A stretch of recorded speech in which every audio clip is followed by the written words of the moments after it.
Hello again, everyone. Michael here. Welcome back to the channel. Um, Discussing today part 5 of our 172 Foxtrot rebuild and Twin Comanche. Hello, welcome, and thank you for the follow. Part 5 of our 172 Foxtrot rebuild. When we ended part 4, I realized that the current radio stack with profile was just a bit too wide for the new panel. Just that radio stack footprint, it wasn't going to fit where I needed it to in order to accommodate MFD for the right side. So that was the limiting factor. Because I still wanted to have instrumentation on the right hand side, as far as at least the dual G5s over there. So when we have our two G5s directly above our yoke, and we have our steam panel directly above our left yoke, and that only gives us a little bit of real estate to work with in between the two. So what I realized is that the prop wash radios, which was one of the previous radios that I was using, was an inch wider than the real sim gear units, and as a result, this extra inch was causing conflict. And I needed to figure out a way to work around that. So, looking at the back of my COM2 radio, and this was actually my limiting factor, was this radio panel itself. The circuitry essentially went the whole width of the faceplate for the instrumentation. So there wasn't much I could do to narrow the width of any of these this radio panel from prop wash. So I racked my brain for a little bit trying to figure out what I could do, and I opted for a GTN 650. So the GTN 650 is going to be taking place of the 430 as COM and nav 1, and our 430 is moving down to COM and nav 2. The 650 showed up from Real Sim Gear just the other day. Excellent packaging, as always, from Real Sim Gear. Excellent shipping speed. I think I actually had this in my hand before my payment even went through. Yeah, that's how quick it was. So if we take a look at our new COM Nav 1 compared to our older COM Nav unit, it's that same. It's an inch narrower, and that's what we need. We just needed that inch to make everything fit. Fortunately, the transponder and the autopilot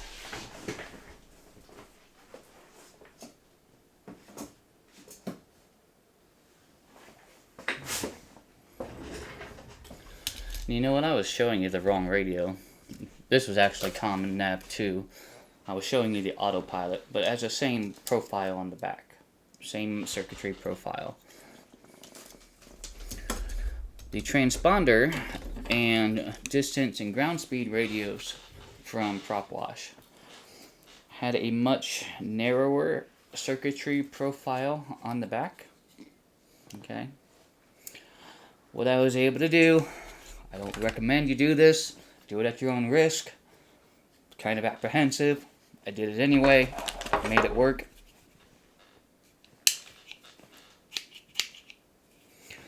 It's just 18 gauge plate steel faceplate. I was able to narrow both the transponder and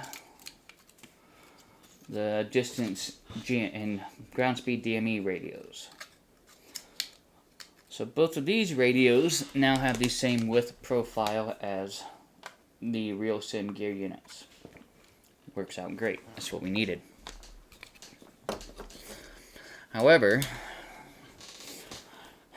in order to still make this radio stack fit, and I had to go back and forth to the drawing board several times on this. In my previous iteration of the sim, the gauge pan, the steam panel, it was 24 inches wide. My entire panel was 48 inches wide to the T. 24 inches was halfway. So on the new panel, which is 41 inches wide, 24 inches on the left side extended past into the right. It was past the halfway point. Imagine that center line, straight through your fuselage there. The steam panel was exceeding that center line. That was going to propose a problem for me. So what I ended up doing, and let me go grab the steam panel real quick. I'll show you what I ended up doing.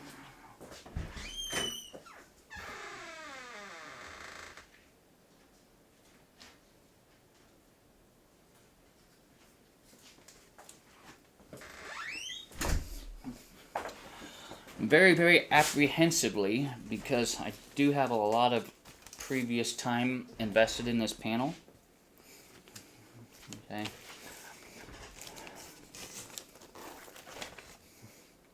I screwed a board to the back of the panel because I needed to narrow this. The board that I screwed to the back temporarily acted as a guide. And then what I did is I just went through with my jigsaw and cut that inch off just past my guide. And then I used a sander and sanded it down smooth with the guide. So now my steam panel here is exactly 1/2 width of the instrument, of the entire instrument panel. Okay. I had to remove some material to allow for more real estate on the right side, because this panel is all modular. I have my panel support, the back plate, but I design it to where, okay, I have my steam panel, I can service it separately from the radio stack. Should something happen, I don't have to redo the entirety of the panel itself. So that being said, I went ahead and touched everything up after I made my cut. So we can probably go ahead and take this protection off of here. And hopefully we didn't get much overspray onto our bezels.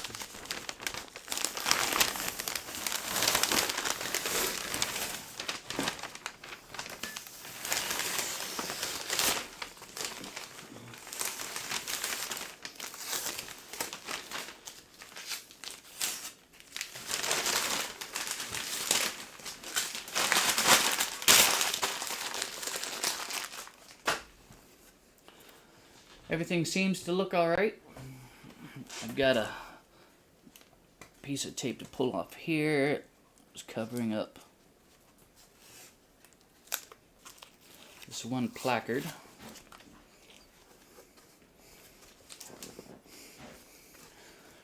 But I think everything's going to look alright. The new addition to this panel is going to be the new circuit breaker. Circuit breakers in here. So I've added, what is it? 1, 2, 3, 4. 7. Going to add 7 circuit breakers along the top here, and then we're going to have 9 circuit breakers below, directly above our switches, which we'll get to momentarily. So the plan for this evening is to, I'm at a point where we can probably get the steam panel and the avionics and everything installed.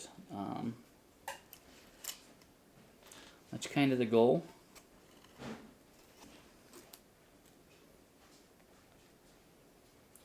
I may have to do some resoldering. Time will tell. Looks like everything is still secure. I mean, there's just it's a spaghetti mess on the back of this panel. I mean, there's 56 26 gauge wires that operate this thing.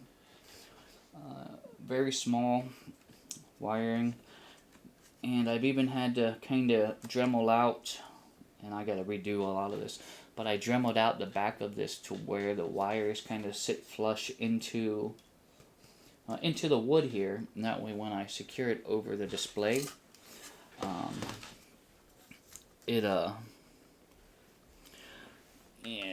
it kind of sits nice and flush back there.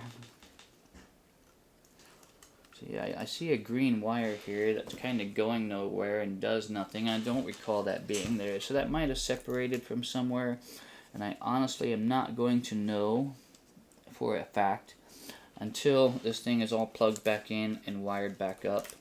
And if I do have to make some repairs at that point, it's just a matter of pulling the panel back off, making my repairs and putting this back on. And that's the beauty of this being modular.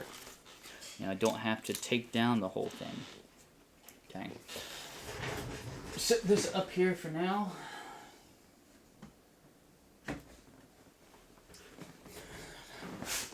And let me go and get it's out there in the garage, the right side, the radio stack side of, I guess it's our overlay. I'll call it an overlay. It's the right side of the modular panel. Let me go grab that.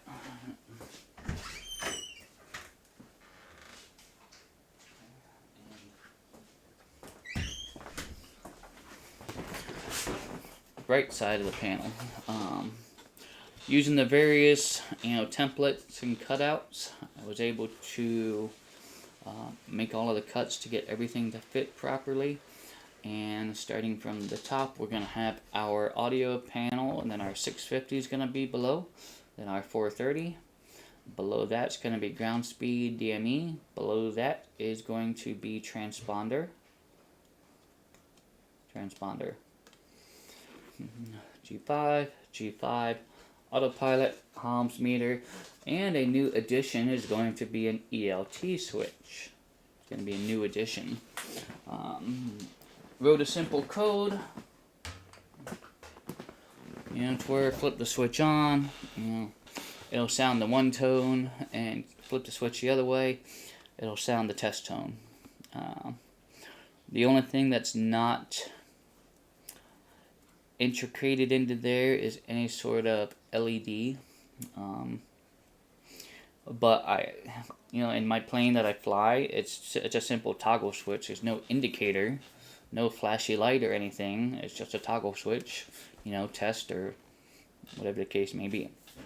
So that's the same kind of plane here, only I'm going to be utilizing a rocker switch for the ELT today, as opposed to, say, a toggle switch like this, because this is actually technically it's an on-off-on rocker switch, and that's what I needed.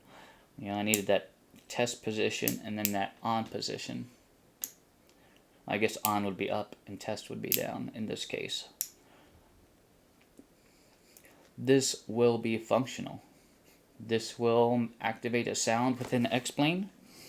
It would actually activate both two sounds, because your test tone is different from your I'm in trouble tone.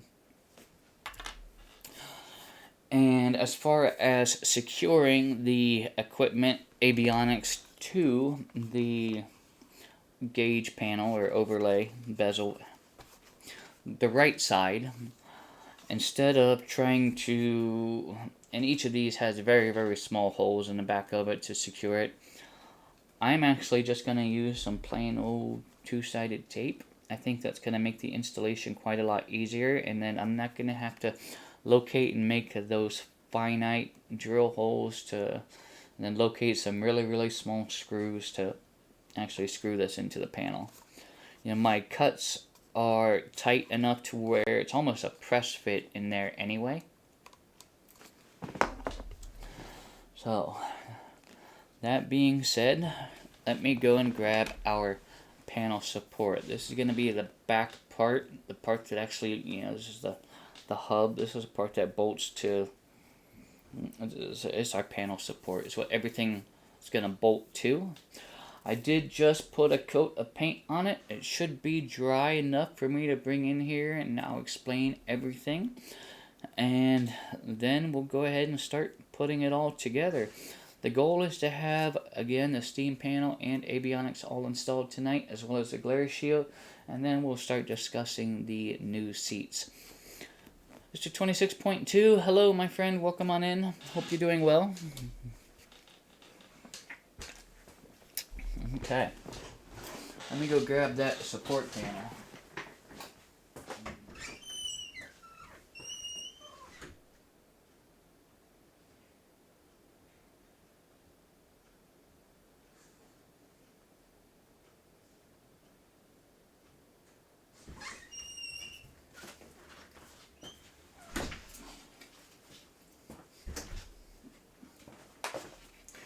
Here is our support panel, okay? Gauge panel, steam panel is going to be this side. We're going to have our avionics over here on this side. And obviously down below, going to have our primer, switch panel, circuit breakers, parking brake, TPM, alternate static, flaps, cabin air, anti-ice, and our new glove box assembly. And then flaps. No, flaps are over there. So this gets bolted on first. Our monitor for our gauges recesses down into here. It's actually two pieces of 3/8 on this side kind of screwed together.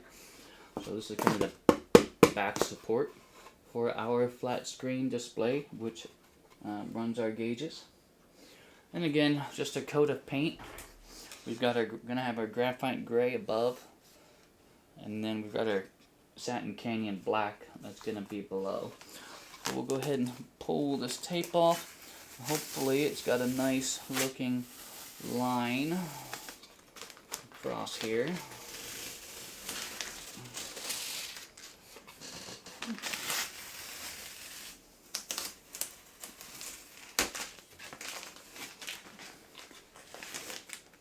I don't think that looks too bad. I was afraid of some paint bleeding past the tape, but I really don't see any. So I think that'll work out great. Our bottom section is not necessarily modular per se. As far as an overlay, everything on the bottom, along the bottom, gets bolted directly to the panel support. And again, kind of a new implementation here. Kind of see it. We're going to have circuit breakers here. So we're going to have circuit breakers here and circuit breakers up here. So let's put it in. I'm going to switch cameras and take you over to the cockpit, and we'll head over there and get this thing bolted up. It's gonna take me a minute to kind of finagle the glove box into here, and then I'll show you exactly how this glove box is gonna get mounted. So let's head over into the I can't even call it an airframe at this point. I'll see you there in a minute.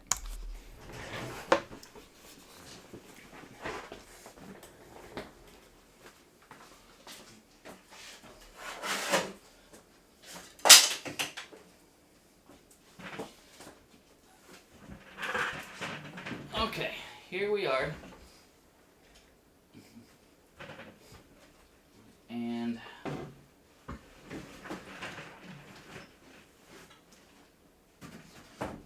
this is the housing for our new glove box. I just kind of, right now, it's just kind of secured to the side here. But once I get the support bolted up, I'll show you exactly how. First, I'll show you a close-up of this glove box. It's got about a 1/2 inch of I don't even know what to call it. It's where the metal comes together along the top here. So when it's up against the shelf, about a 1/2 inch of space there.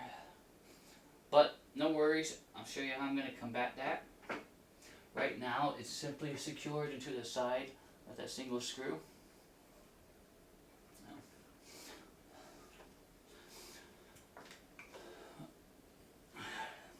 What we'll do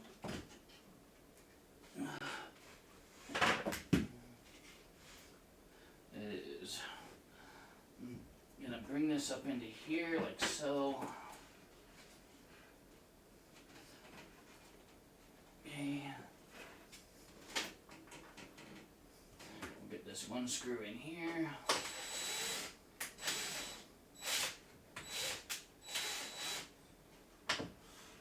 Once I find the hole. Okay.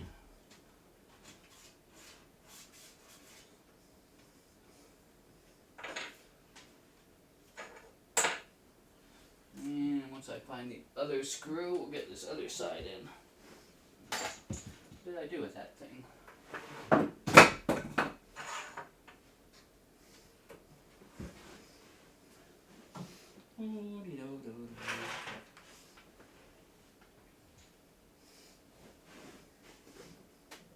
It was just up here. It's because I grabbed the screw from the wrong side.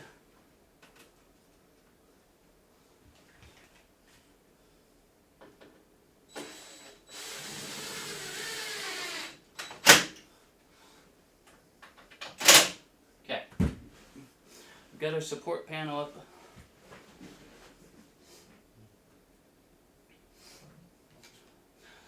Now this support panel is, what is that, 1/2 inch thick. The glove box door bolts along the bottom here. In aviation, they're called Tenorman nuts. Okay? But in order for the screws to go in and secure properly, I needed to drill some holes in this thin piece of wood on the bottom. So our door is going to screw down into here and then down into that very thin piece there. Okay, and then you can kind of see it kind of tapers down into there.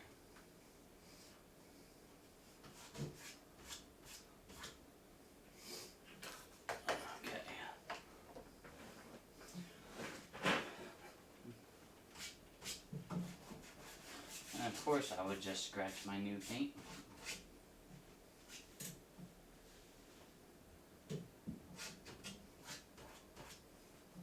Might have to touch that up later. I guess right now it's not terrible. But I do want to get everything installed and mocked up here.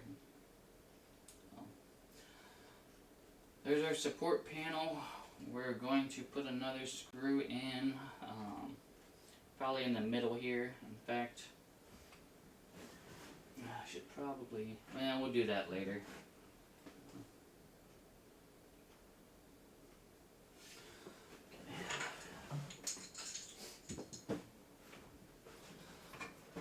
Let me grab this display from back here. We'll set it over here for now. That's our monitor, our gauge monitor.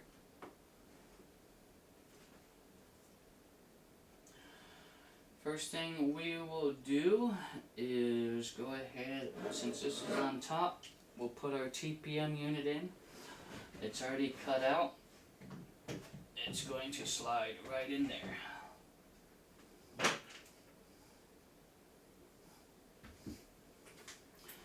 And we will secure this with some number 8 by 1/2 inch self-drilling panhead screws, black in color. And That's just gonna go right there. There's 1, 2, 3,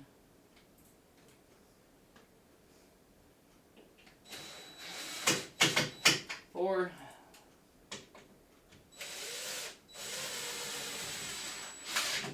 5, and 1 more.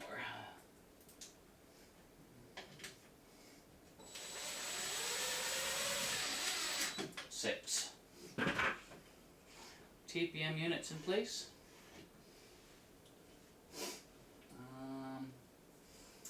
Let's go ahead and put our pilot yoke in. We'll put the co-pilot one in first. And that's just going to slide right through this cutout in the back here, in the support panel, and drop down into this notch. Okay.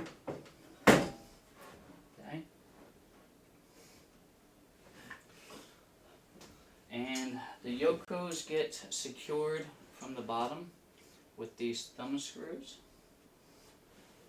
which I've already went through and pre-drilled all the holes. We've already had these mounted up here once. So let's just get these secured in here.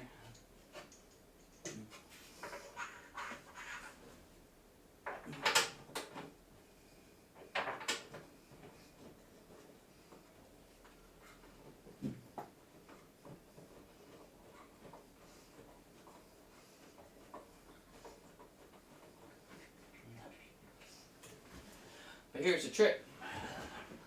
Due to the glove box, okay, because of the glove box, you know, I'm not able to get this thumb screw up in there into this corner, into this, you know, into this yoke.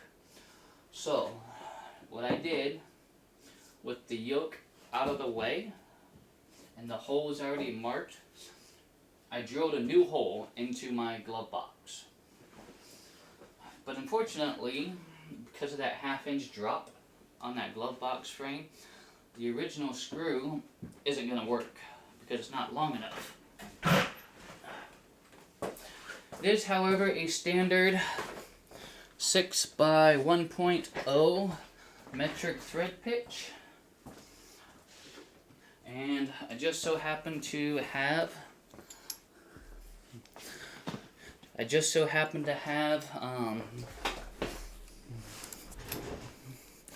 a longer 6 by 1.0 thread pitch bolt, and I'm using a fender washer. So this is actually going to go up through our glove box into our yoke, and that's going to be our new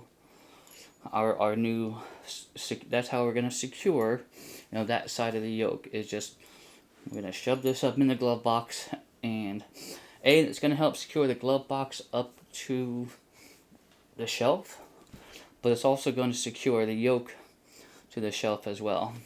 So let's go put this in there. 10mm. I gotta go grab a 10mm wrench from the garage, and we'll put this in there and get that secured up and move along to our next step. Let me go grab that wrench. I'll be right back. JPC, Jet Pilot Cinnamon, welcome in, my friend. Totally 78, pleasure to see you as well.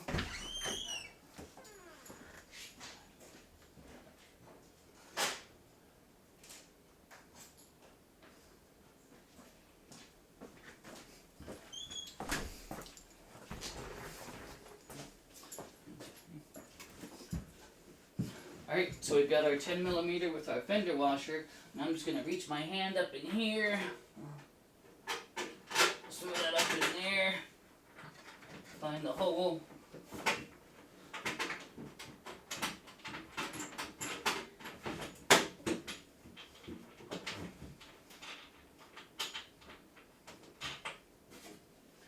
and then we'll wrench it up into place.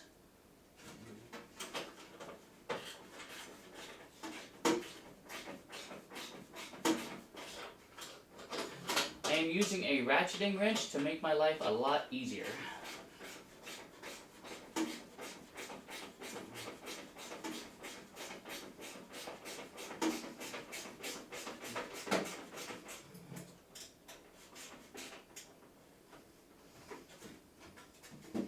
Okay, that's in there.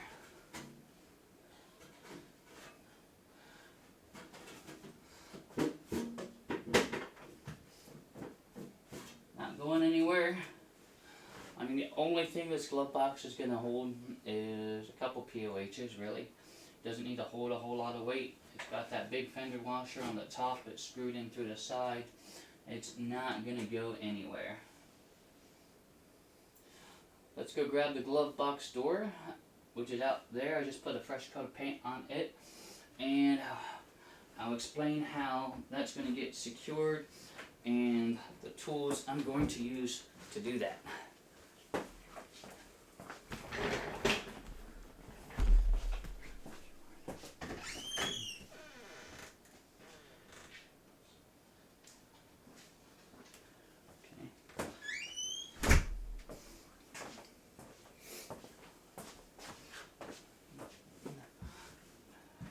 Here's our glove box door.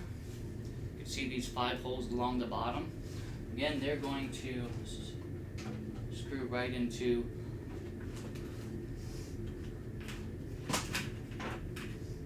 the holes along the bottom here. Okay. So the tenement nuts on this, in this case, are actually they're kind of built in to the glove box frame. In automotive, I call them speed nuts. It's essentially 2 pieces of metal folded in half with a hole in it. You slip it over something, you can screw a screw into it, and you're good to go. Same concept, only those are actually part of the frame here. As an auto technician, I do find myself in possession of a lot of really cool handy tools. One of them happens to be this little 90-degree right angle screwdriver bit. What that's going to do is going to allow me to get right down into there and screw our glove box door down where it needs to be. Which, I don't know if that's going to stay. Not going to stay. I'll show you it in just a minute. Let me grab the screws again, using the same number 8 by 1/2 inch panhead screws, black in color.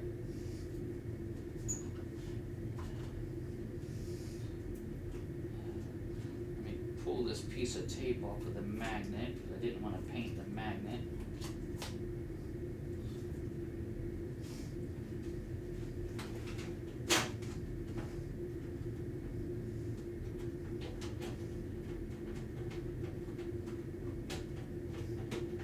Right now, I'm just barely starting each of these by hand.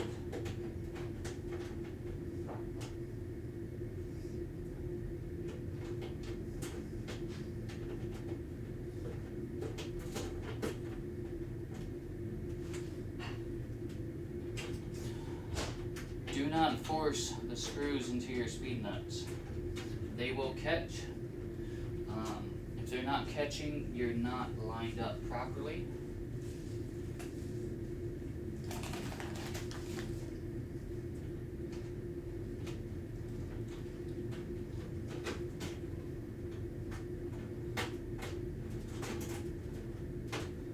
Okay. And then just by hand, I'm going to use this hand screwdriver bit, or quarter-inch driver, hand driver, and use that to run my 90-degree. I'm not going to use any sort of power tool right here in this fragile little area.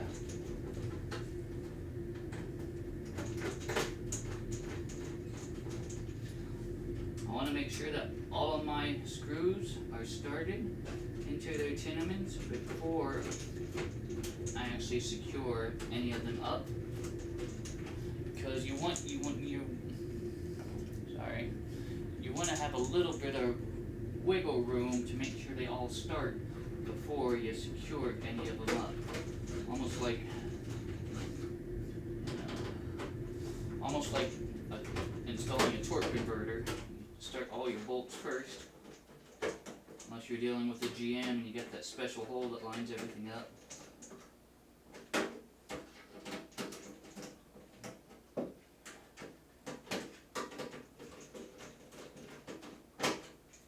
There we go. There's our glove box.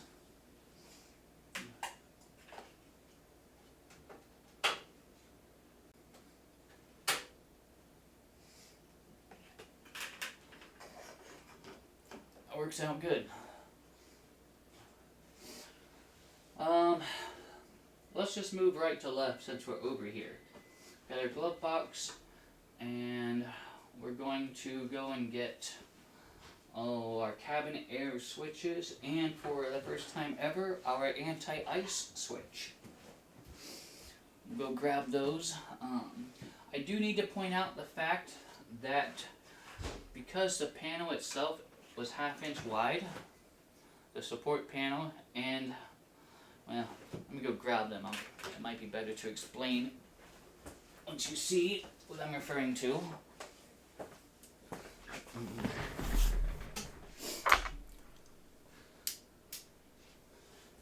Here's one. Here's the other.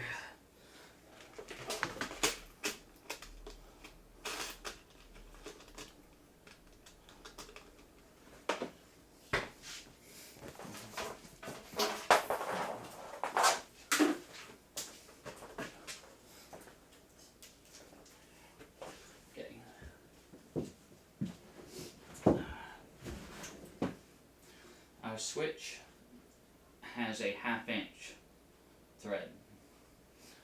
So what was happening, once I drilled my hole and put my switch in, I had nothing to screw down into. The threads were not protruding past far enough to where I could get the mounting nut on. Back to the drawing board. It is birch, it is pretty durable, it is multi-layer. We'll see if I can show you how I did this. I should have showed you before I put it up here, but I took a couple layers off the back in here with a chisel.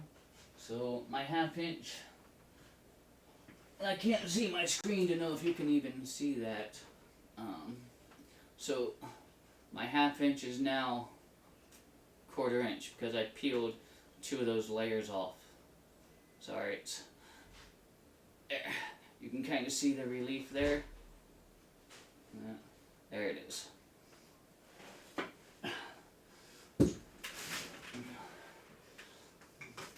What that's going to allow me to do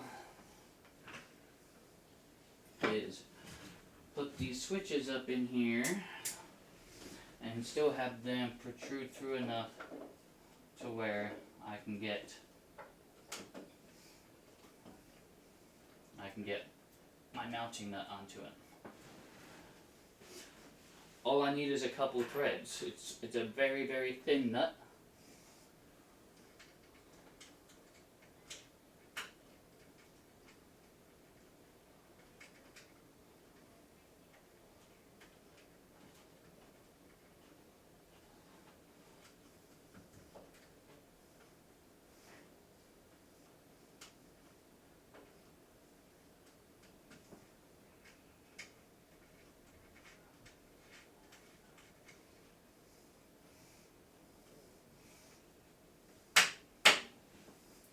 That's going to be our anti-ice.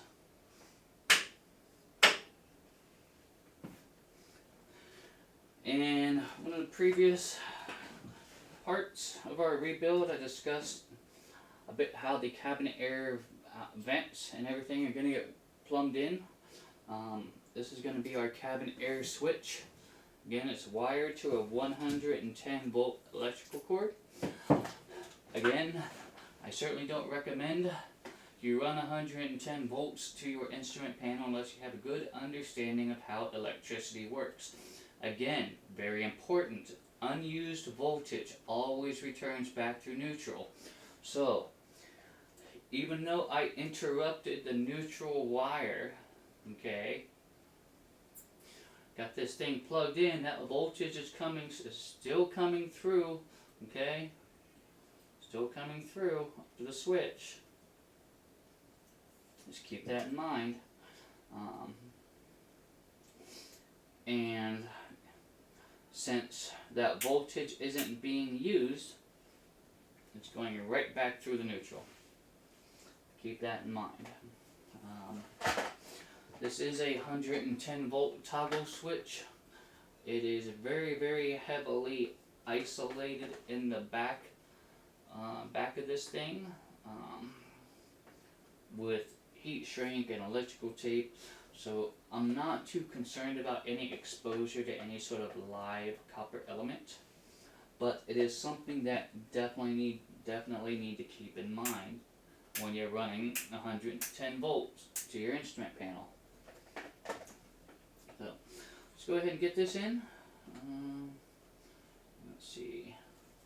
That must be okay. There's off. That's on. That's off. That's up. Okay. That.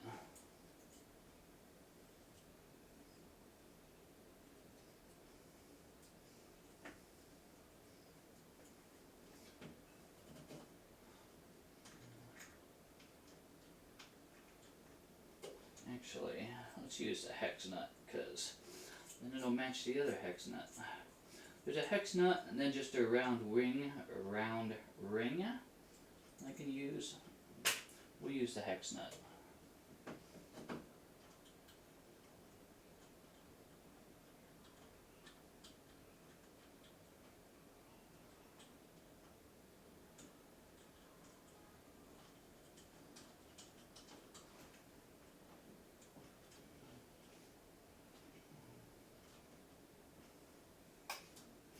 Grab a pair of pliers and I'll tighten both of these up.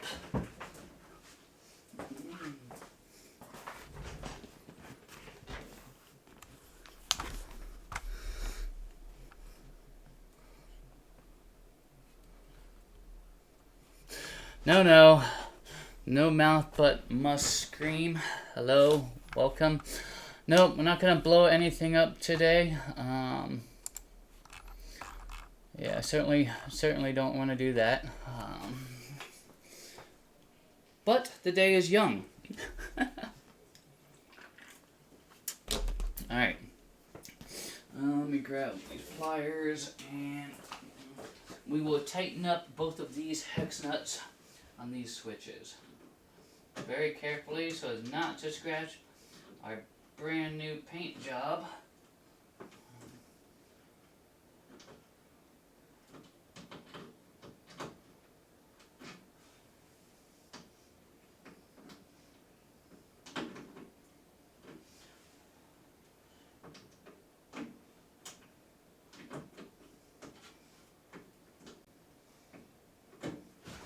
Not the best tool for that, Michael.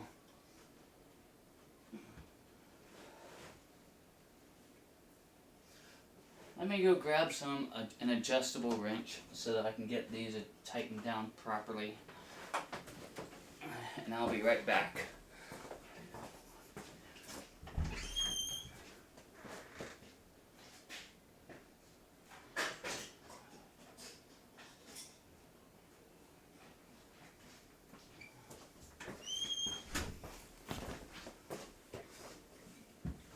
Little thumb wrench. It's going to make tightening these down much easier.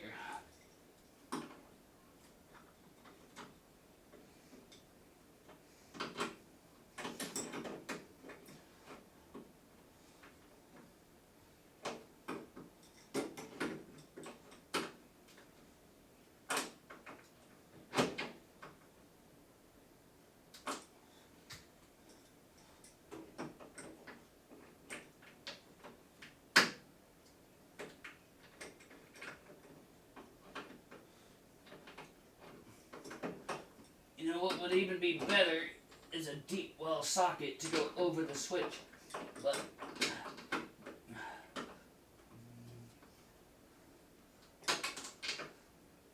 that's alright.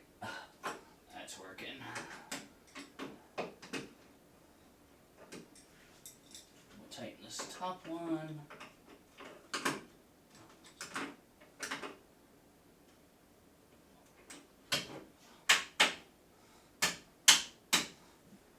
Okay. Cabin air, anti-ice, glove box. Let's move right along. What's next? Going to be our flap switch. This is right here. We'll wire this up later. This is it's a momentary contact flap switch. No different than my 172 Foxtrot.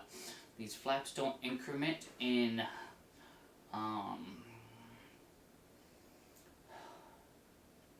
gates. It's not gated. You know, there's no 10, 20, 30 per se. It's whatever you want to put in all the way up to 40 degrees. Wherever you want it, back all the way up to 0 degrees. 10 degrees of flaps is about 2 seconds. And I've modified my aircraft file to time the flaps to where it's 6 seconds from 0 degrees all the way to 40 degrees. That's the exact same timing as my rear wheeled 172 Foxtrot. And I did that because that way I know when I put in 2 seconds of flaps, it's going to give me 10 degrees. Make sense?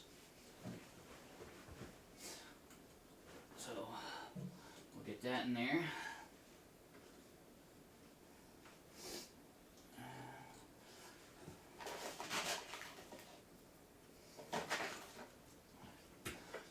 And again, using the same number 8 by 1/2 inch panhead screws.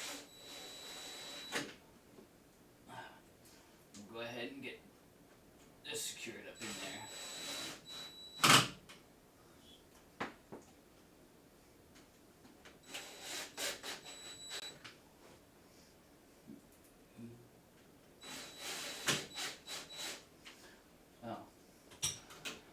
The important thing to note is that this flap switch is in the exact location as the rear-wheeled plane. As far as distance above the floor, distance from the left side of it's in the exact spot. Just like the yokes, just like my throttle. The limitation here is because I have a prop, adjustable prop, you know, my mixture has moved over just slightly to the right from the real plane.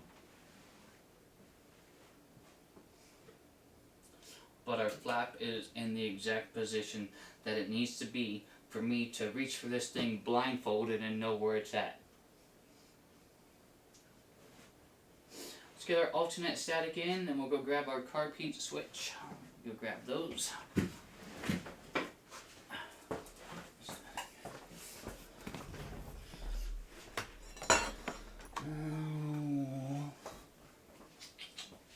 Where did I do with those other switches? Okay.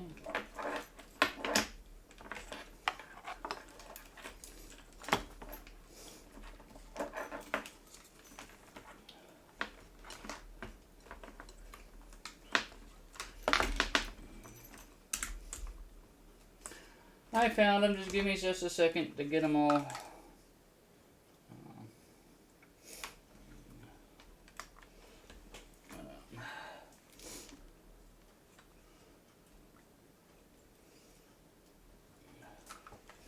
For now, I'm just going to unplug them from the board,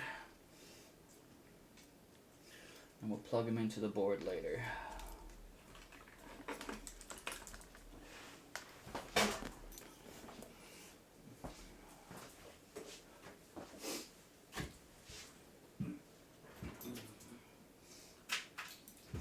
Okay, this is our flaps. This is alternate static and carb heat switch. These are both the same mechanical switches. However, as opposed to traditional on-off switches, okay, these switches are actually what's called a single throw double pole switch, or an STDP switch. So it's not necessarily off, on, off, on, off, on. Think of it as on, and the reason being is I need two separate commands to send these signals. So I need a command for car keyed off, and I need a command for car keyed on. I need a command for alternate static air on, and I need another command for alternate static air off. If I didn't have those separate commands, I would just be able to turn something on, but there would be no off, unless you set it as a toggle. But then at that point, you never really know, unless you're looking at a data ref, what position it's actually in. Make sense? So let's go and get these switches in here.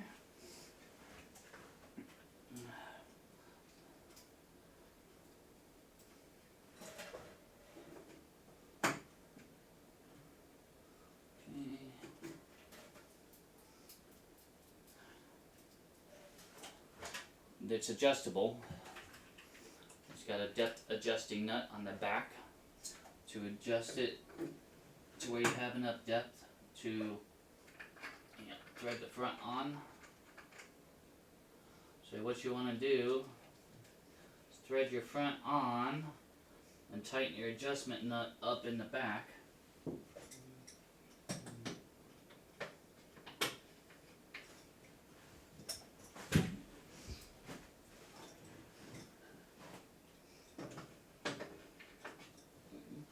Might be easier to size it on the switch that's not installed.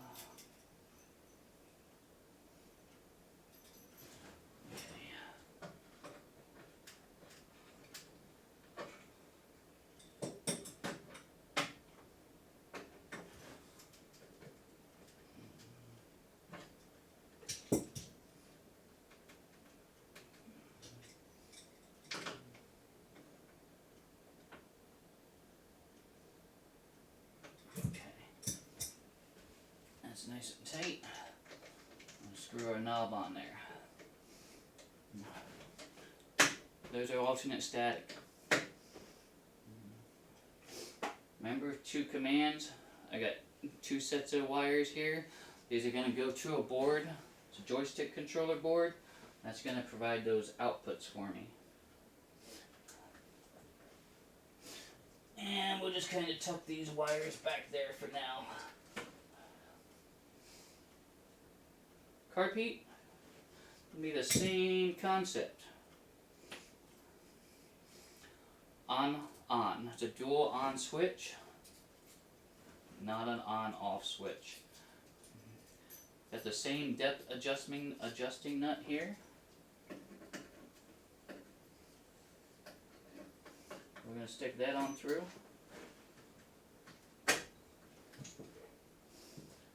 We'll put our front nut on. Pull it back tight against the panel, and then tighten our depth adjustment nut in the back.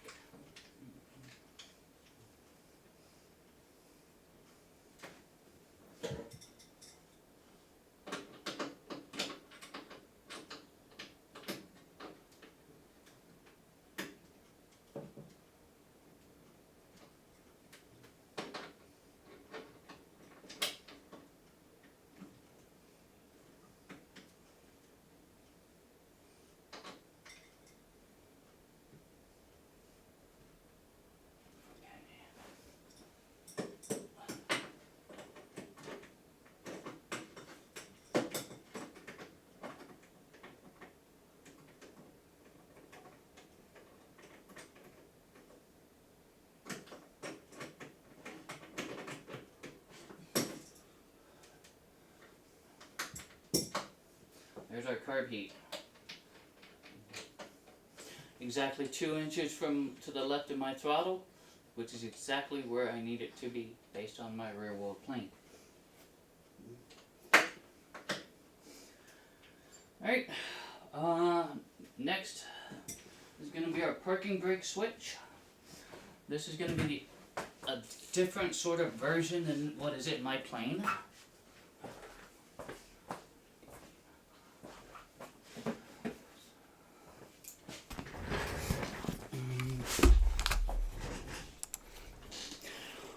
Whereas in the rear wheel plane, it's actually kind of a lever just below. You kind of pull out and twist down.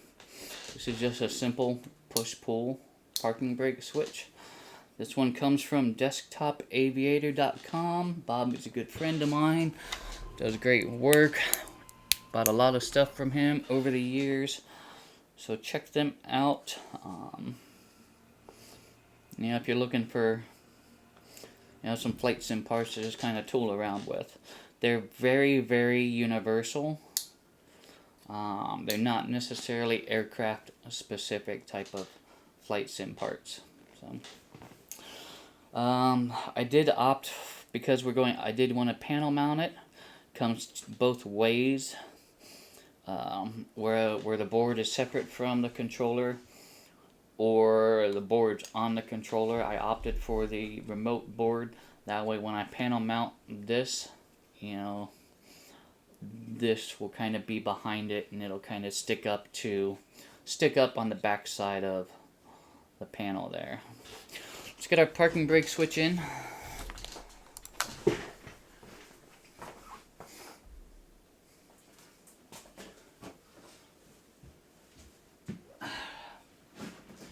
Parking brake board is gonna fit right into the hole for the parking brake panel, and I measured it to where the bottom of the parking brake panel is flush with the bottom of the instrument panel. It's as low as it can possibly be without the parking brake panel protruding down past the bottom of my instrument panel. So, again, with the same number 8 by 1/2 inch pan head screws, we'll go ahead and get these in here.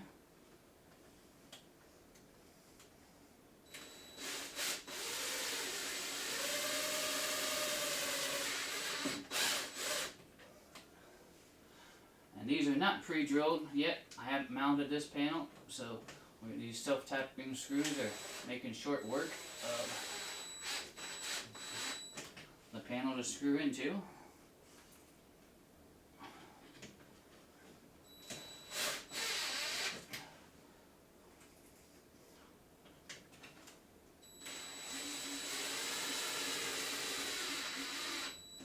There it is, beautiful.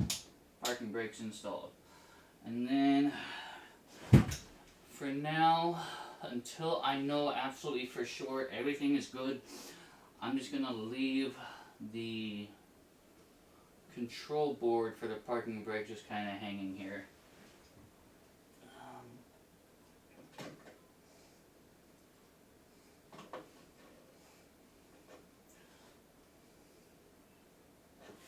And no, I changed my mind. I am going to mount it because I can just unplug it from the board should something happen.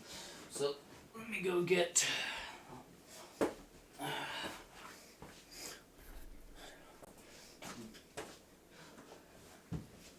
I need this little pocket screwdriver simply because my nails are not long enough to peel the backing off of this 3M double-sided sticky tape.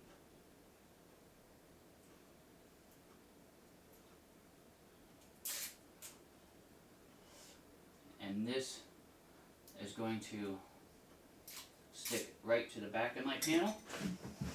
And I'm going to stick it in a position to where with the USB cable plugged in, it's not going to interfere or have a sort of a high bend or anything like that.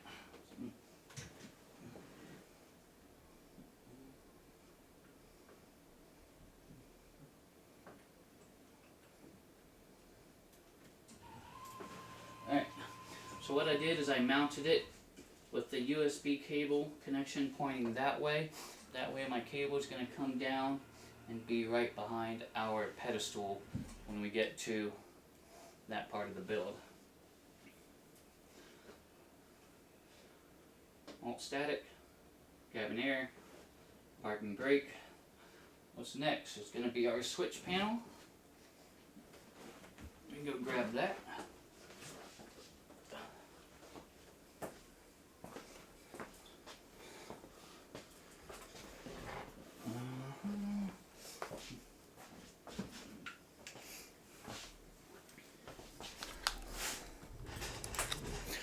The switch panel also comes from Desktop Aviator. It has a 5-position magneto switch, off, left, right, both, and start. My previous version only had one avionics bus switch. This one has 2. The only reason I bought this one is because I messed this one up. Remember what I was telling you about unused voltage returning to ground? Well, I attempted to tie my Hobbs meter into the master switch. My Hobbs meter is a 12-volt meter running off a 12-volt power supply. And I figured that if I just interrupted the ground on my 12-volt, on that Hobbs, just tapped it into the back of the master switch here, which at that point it would have been in parallel with the circuitry of this board. But apparently the 12-volt, when it wasn't on, again, was returning back through ground, and it fried the battery switch circuitry on the control board itself. Not the actual switch. The switch is rated for 12 volts. The board, not so much. Lesson learned. So, I'm still racking my brain to try and figure out a way to possibly relay it, or somehow, because ideally when I hit this battery switch I want it to start that Hobbs meter. I just don't know if I'm going to be able to do that with this panel. I may just have to make another switch and just put it in the panel and just know to turn that one on when I want the Hobbs to run. I don't know how I'm going to do that just yet. But the Hobbs will be in there, if nothing else, just to be aesthetically pleasing for now. Alright, let's get this switch panel mounted in there, and then we'll go from there. Okay. Switch panel is going to go right in there, like so. The same 1/2" number 8 self-tapping pan head screws are going to secure this panel in.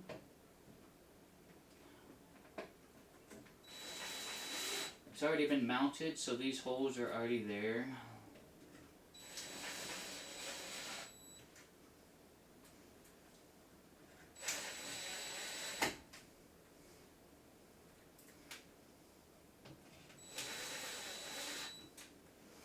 There it is. Oh man, I forgot to switch the camera.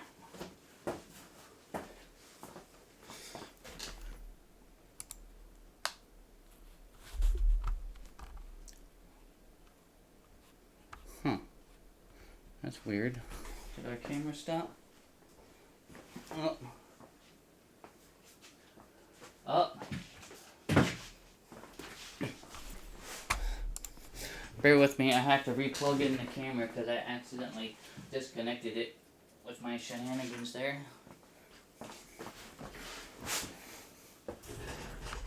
So we'll try this again. We'll go here, cockpit cam. Let's see. Deactivate. Activate. There it is. Are we live now? Yep, okay. Let's make sure that I don't unplug that camera again.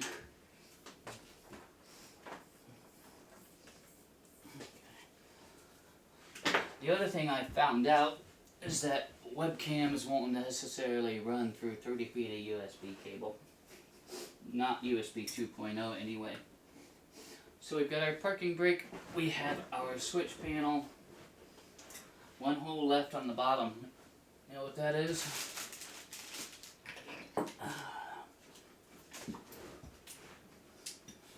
Engine primer.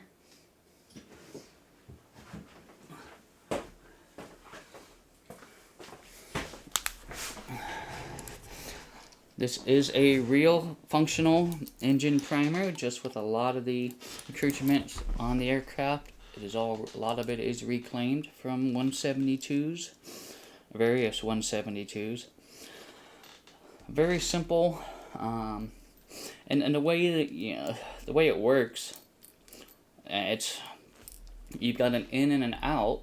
It's running from your fuel up to your carburetor. I mean, I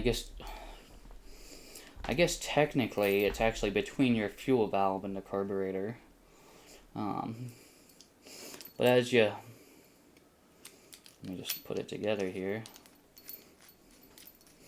You pull this out, you're sucking that fuel up, you push it in, you're pushing that fuel through the carburetor. And for the rear world pilots, you know that, when it's cold, I mean, these things feel like they might break off in your hand if you're not careful. But to provide me the sense of realistic feel, I've restricted the orifices just enough to where it feels like I'm sucking fuel up into this primer. That makes sense. So let's go ahead and get our primer mounted up in there. Very simple to disassemble. It just unscrews from the front. The plunger comes out. This comes in. We'll pick our washer up in a second. This comes in through the back. And then this goes in through the front. And it's going to get secured just like that. Let's go put it in.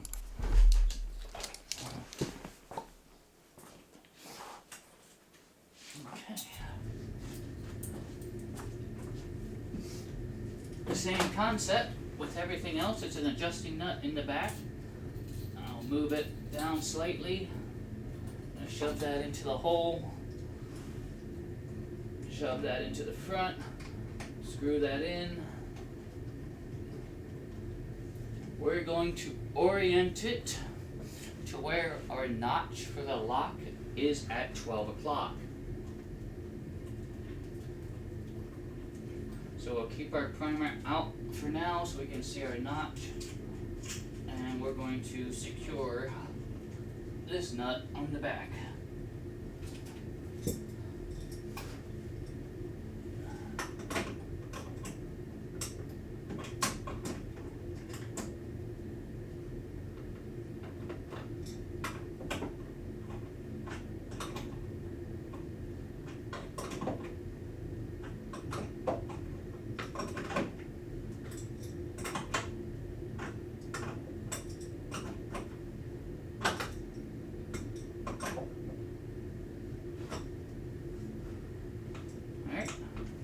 That's nice and tight in there.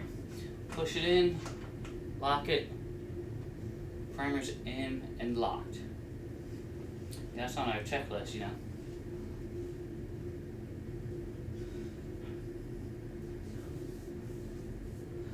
So it does look like the bottom part of our panel is essentially put together. They're arriving tomorrow, but our circuit breakers are gonna look like this, only with white caps on it.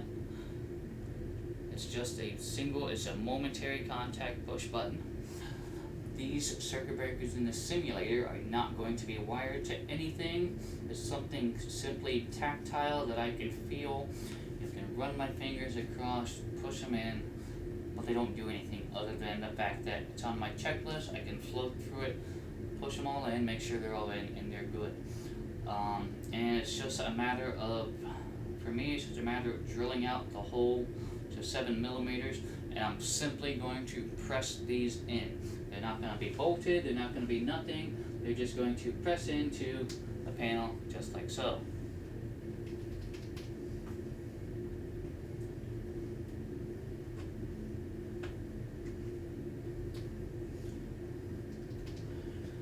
I'm not going to install all the blue ones because again I've got white ones on the way, but you kind of get the idea as to where we're going with this. Okay, they're going to be all along here.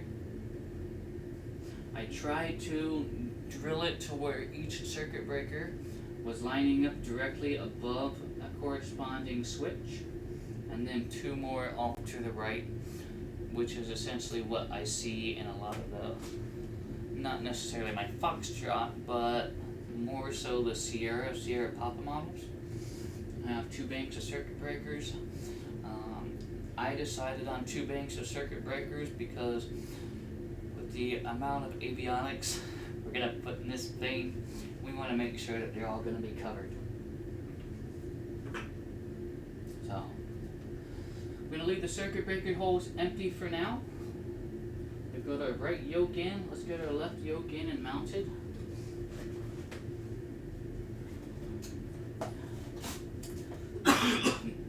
Excuse me. And again, same concept. It's going to slide through and drop down into this notch here. The yokes are recessed back just enough for me to fit the gauge monitor in there.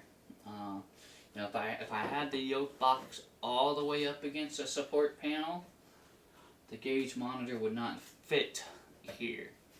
So they're sitting back about 1 inch. I didn't have to do that to the right side.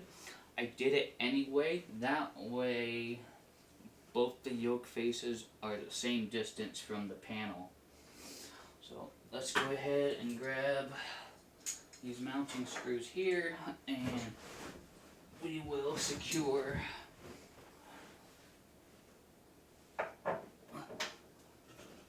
the yoke to our panel.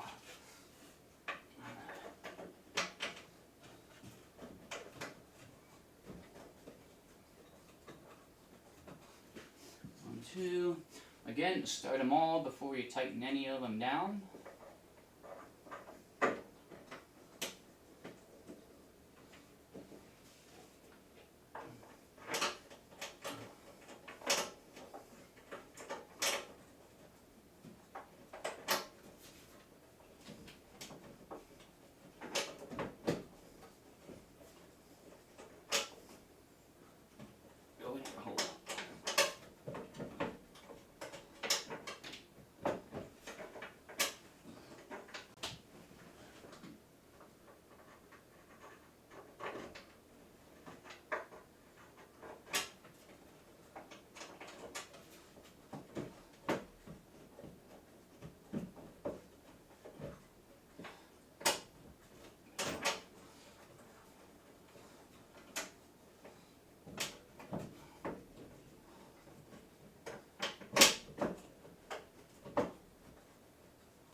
Starting in there.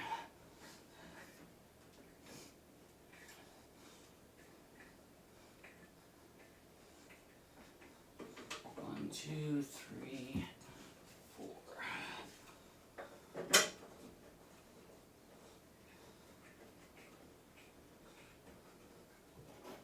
Okay. All right.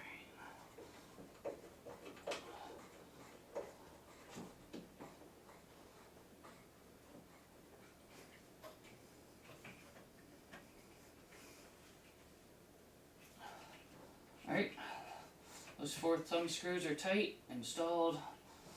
Thumb screws over here are tight and installed. Alright, we're good to go.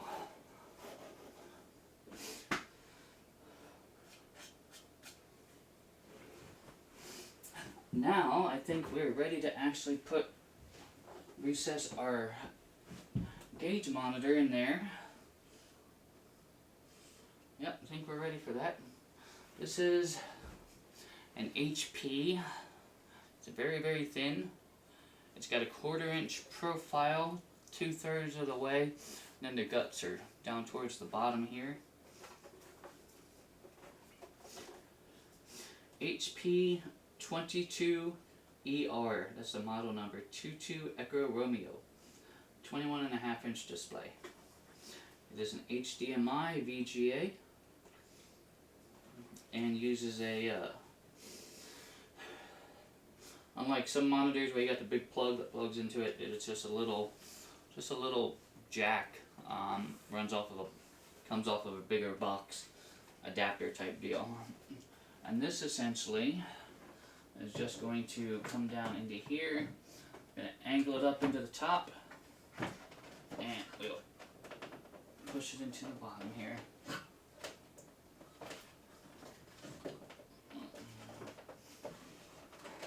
Actually, I think we'll start it in the bottom.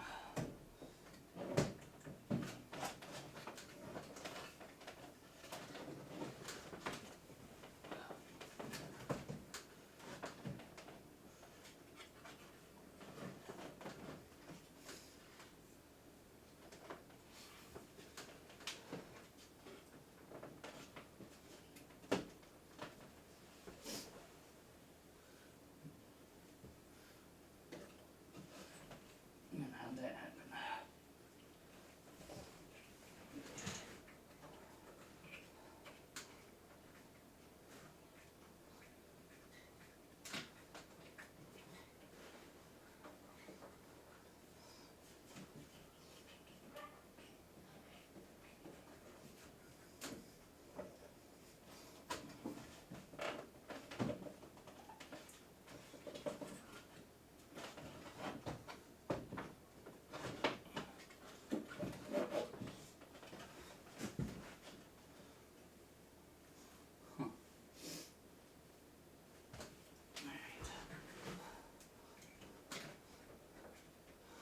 That's why I used the wrong holes. Alright, that's right. I forgot I made a second set of holes. I mounted my yoke in the wrong spot. That's why this thing isn't sitting back flush.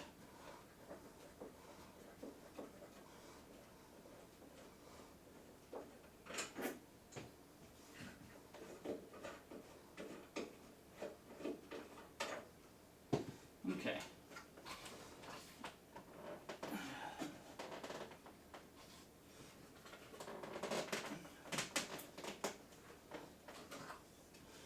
There we go.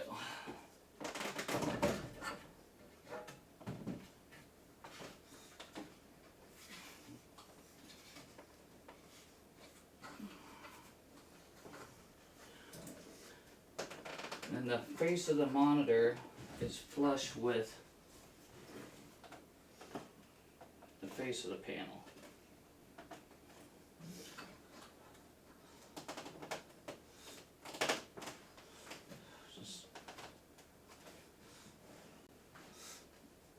So kind of like that. It's very, very flush. That way, when our overlay sits on there, our overlay can sit flat. Okay, got that on there. Got that on there.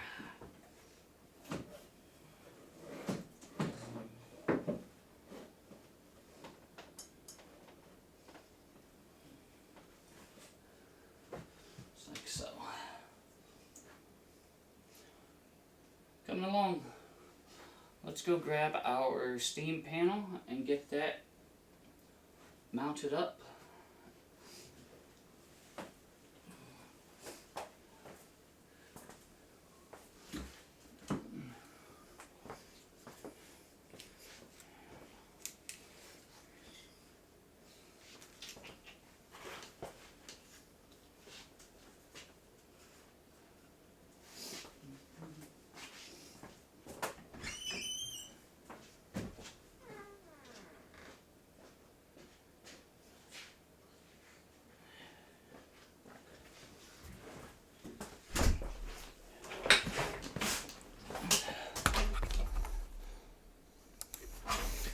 I'm going to take just a minute and retape some of these wires. Some of the tape has started to kind of come off.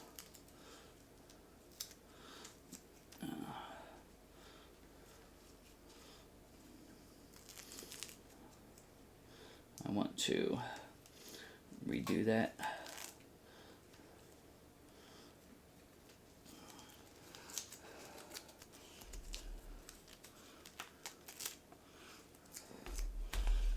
Okay.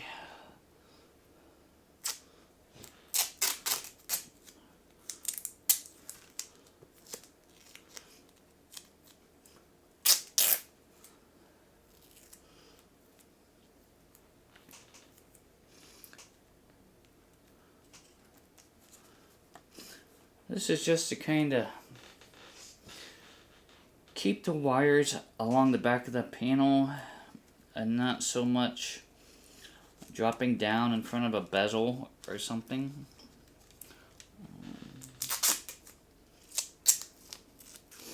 There's probably a better way to do this. Maybe hot glue. I'm not sure.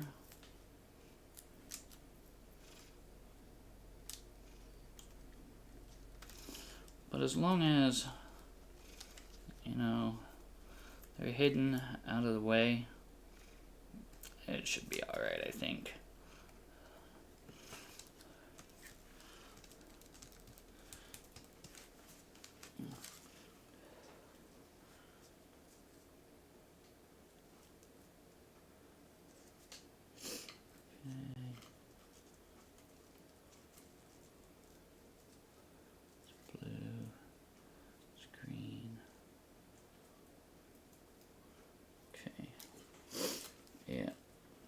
So that wire broke from somewhere.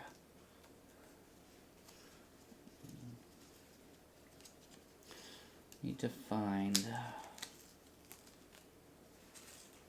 Okay, there it is.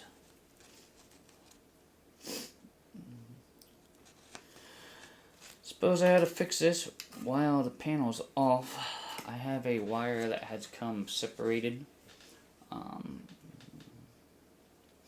Looked like it might have been stressed just a bit.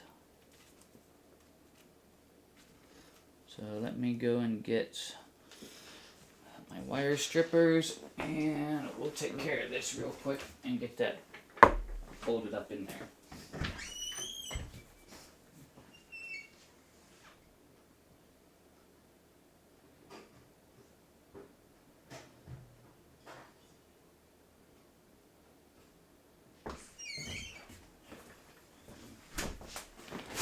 Wire stripper 1, wire stripper 2. If wire stripper 1 is still too big, it won't strip that wire, then we're just going to have to melt some of that sheathing off of there.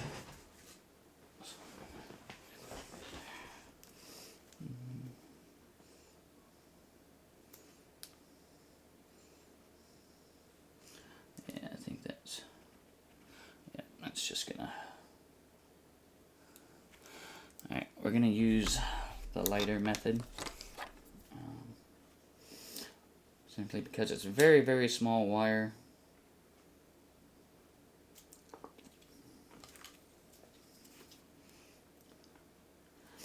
And even my smallest wire strippers are pulling half the copper off.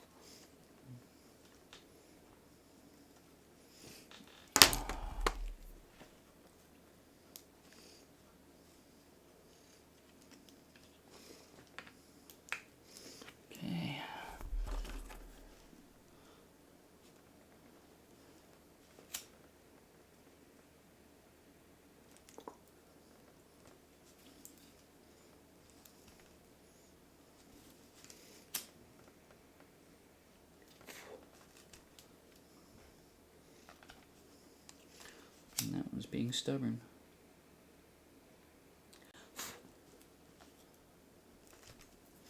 Alright, there we are. That's stripped. That's stripped. I'm just going to twist this together. I could probably solder this, but for now I'm not going to. We're just going to do the old-fashioned twist and tape.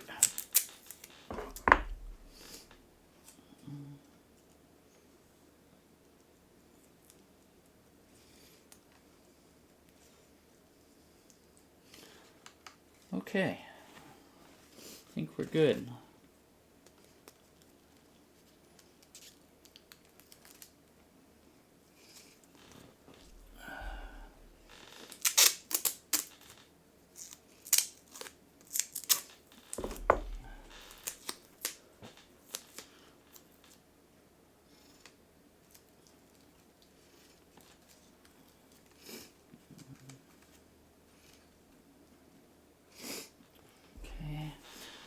Couple more pieces.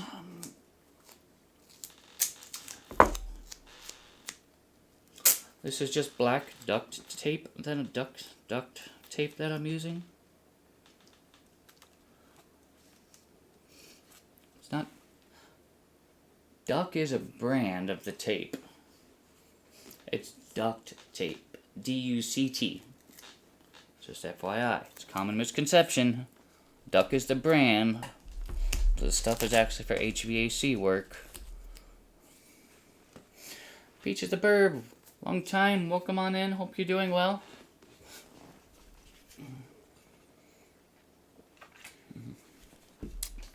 Alright, now I think, I'm just going to retape all of this then.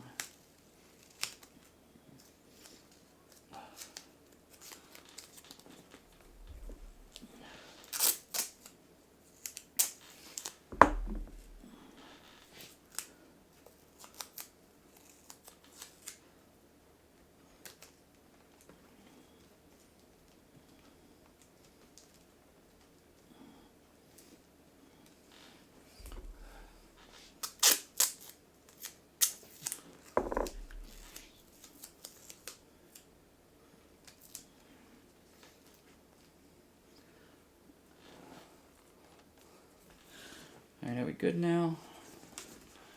Don't see any wires hanging around on the bezel holes.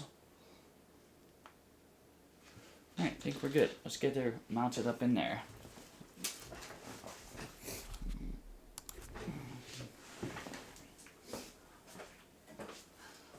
This hole here, that's my pass-through for my wire bundle.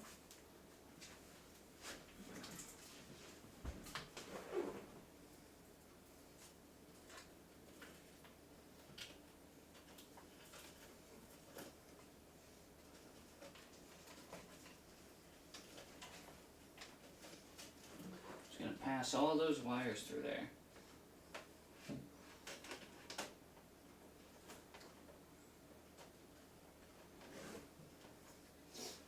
And then we're going to secure it to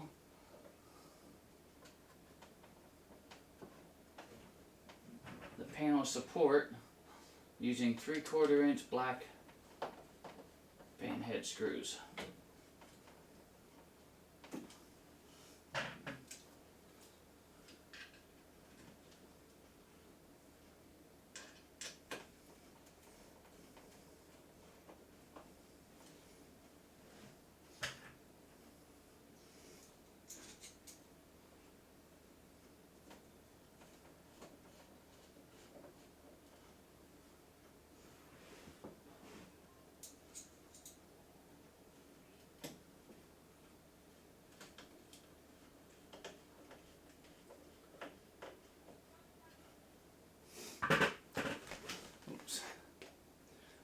And then same deal with our panel.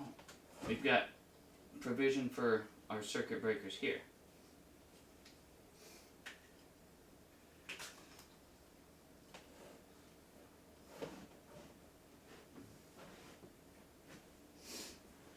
Okay. Hawker 125, hello, welcome in.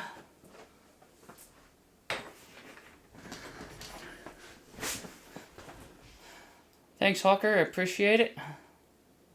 It's coming along. We've got our new glove box in.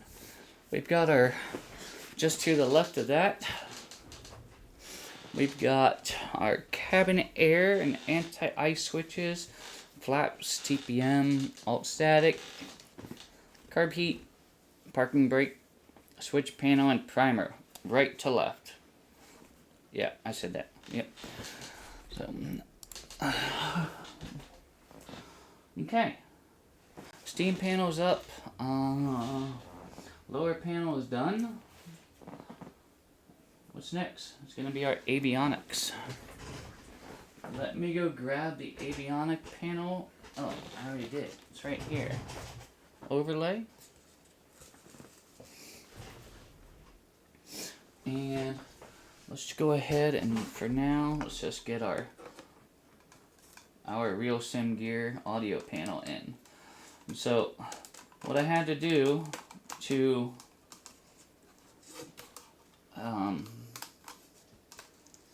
get our footprint to work, our avionics are actually extending past the panel just a smidge. So despite the fact that it is modular, the right side of the panel is going to have to come off before the left side, if that makes sense, because my avionics are going to overlay that right side of the panel just a bit. So with the audio panel in place, let's go ahead and get our overlay secured up there, and then did I buy this from someone? Nope, this is all home built. I built this whole thing from the ground up. I did not, I mean, I bought components. Sim Caesar coming in with a rate of 43. Wow, wow, wow, wow. Thank you so much, my friend. Welcome on in, Raiders. Welcome, welcome. We are here, part 5 of my 172 Foxtrot rebuild. Wow. Wow, rate of 47. Wow, 43. Thank you so much. Welcome in, Raiders. My name's Michael, rear-wheeled private pilot, rebuilding my 172 Foxtrot from the ground up. It's going to be our second version of the simulator. So seriously, welcome on in. We just got the steam panel installed on the left side of our cockpit there, our steam panel overlay. You should get a FF yoke. I'm not sure what a FF yoke is. I do like both of my virtual fly yokes. Force feedback, is that FF? Force feedback?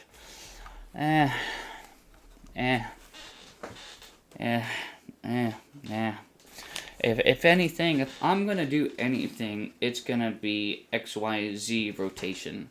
I don't care too much for force feedback, honestly, because I really don't feel that in a plane. I don't feel that in my plane. I set it and it goes. I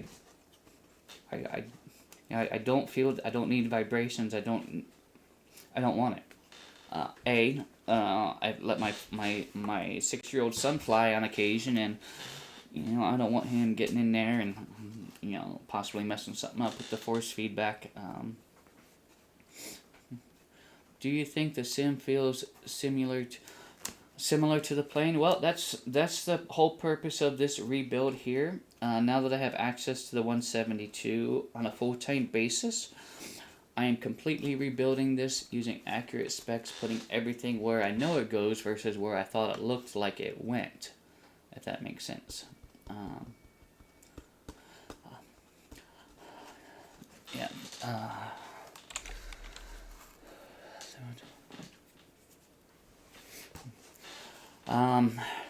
And Sim, what you would certainly know more than me as far as the force feedback goes.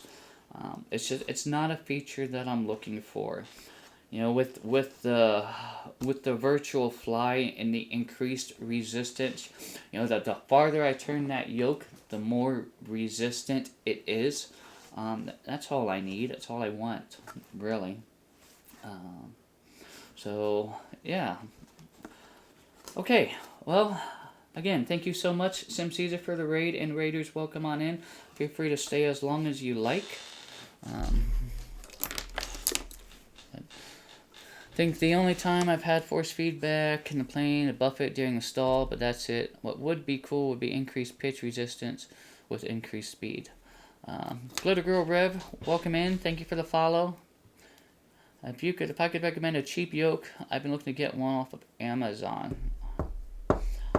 I mean, honestly, prior to my virtual fly, I had the Cytec Cessna branded yoke. It wasn't the one with the little green box and the LED thing. This was a Cessna branded Cytec yoke, and so it went. It had 180 degrees of deflection left and right, and it lasted for years. I've still got it. It's actually going to be part of my mobile unit, my mobile simulator. There's a fly-in I go to every year that I'm going to start doing a flight sim booth out of. So, Cytec branded rudder pedals. Yep, good rudder pedals. So yeah, it's going to be part of the mobile simulator. So I still have it. I'm not using it because I'm using the virtual fly units. So, okay, we've got our right side overlay. So let's go and secure this up. We've got our audio panel installed, and once we get this secured, the link on the website, can I send you a link? You're not going to find the Cessna branded Cytec yokes new anymore inside the box. You may find one on eBay, and if it wasn't for all the hype with honeycomb lately, I'd tell you I'd recommend a honeycomb yoke, but there's just a lot of stuff going on with honeycomb right now. Honeycomb Aeronautical. I'm sure there's plenty of stock on the yokes right now, but I don't know where the company's headed. Hopefully somewhere positive, but yeah. Let's get this mounted up in there. 1, 2. Let me grab my screws here.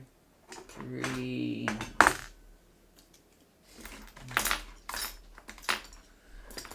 Oh, 1, 2. Well, we'll use silver screws for now. I'll change those out with black screws later. The stock issues with the Charlies currently. Yeah, absolutely. I know for sure it is with the Charlies.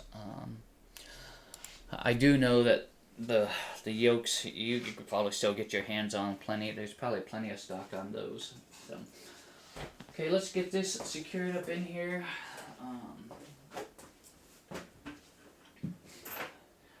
And again, for now, I'm just going to use my silver screws. So what I did, once I got my templates all cut out, I placed it up on here. I drew the same thing, and I cut my support panel out to match. So that way, the avionics will recess down in there, and again, making this whole panel modular.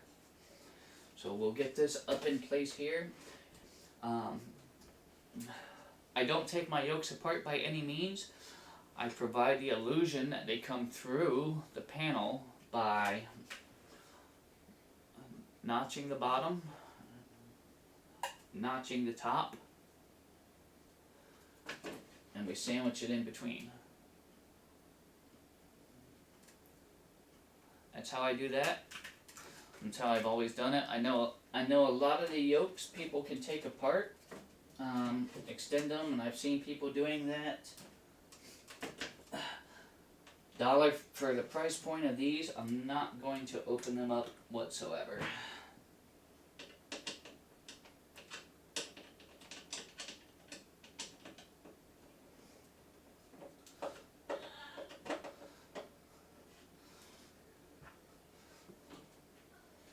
Okay.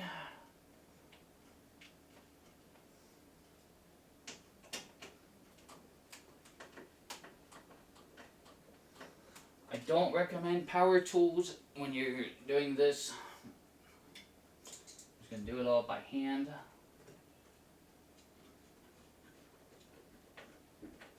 As far as screwing the panel in,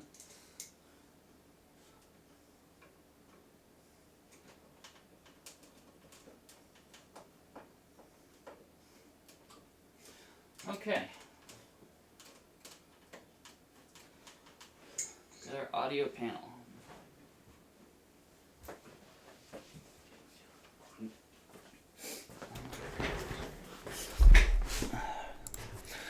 And as I said in the beginning, the avionics are going to be secured to that overlay with some simple 3M double-sided tape, because while there are very, very, very finite mounting holes on the back of these, for me to try and locate the holes to drill that panel out properly was going to be very, very tedious. So for intents and purposes, we're just going to use some double-sided sticky tape for this application, and I think it will work out just fine. So we'll just cut some pieces off. Will all these indicators be function? Yes, they are all functional. They've been functional. Glitter Girl Rev. This has been a full simulator before. It's just simply being rebuilt. Yes, everything is functional. Everything works. Everything. It works. If to put it into perspective, and I know that we were talking about checklists the other day with Sparky. If it's on here, I put my hands on it. It's no question about it. If it's on this, I want to put my hands on it. I want to feel it. I want to see it. I want to touch it. It works. All the way from our lap belts to cabin air. Everything works. So, but that's what I wanted, and I suppose in order to kind of explain my reasonings behind that, I started training to be a private pilot back in 2013. Do I have a bobblehead inside the glove box? Not yet, but I'm thinking about getting one of Austin Meyer and putting it in there. Okay, so let's see. That's the right.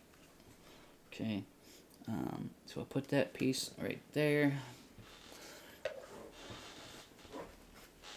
Totally 78. Appreciate that. So when I started training in 2013,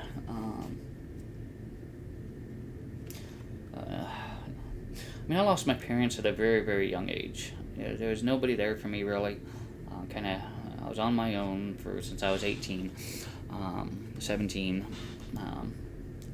So everything I did, I had to do for myself. I didn't have no trust fund, didn't have no college education. I busted my butt to get my credit in shape enough to get some financing for flight training. I was approved for $10,000 in financial aid. And I was training out of KOSU in Columbus, Ohio. It's an expensive flight school. I was pushing 35 hours and I was nowhere near ready and I was running out of money. So there I was, almost a private pilot, out of money, out of training, and still having to make payments on this financing. So, yeah, even out of hope. Because I couldn't get any more financing because I already had that $10,000. And so, there I was, a failed private pilot, failed student pilot, and without a hope of even becoming a private pilot, I started looking for ways to at least keep any sort of training that I've got instilled, and enter X-Plane. And when I first started using X-Plane, it was just my mouse and keyboard. I am a very active member in the EAA. Yes, I know you just went to your first meeting regarding home builds. Congratulations on that. But yes, I'm very active with my local EAA chapters. Local EAA chapter. I've gone and spoke with them about flight simulation and my home build process and FAA approval process of home builds, and all that stuff.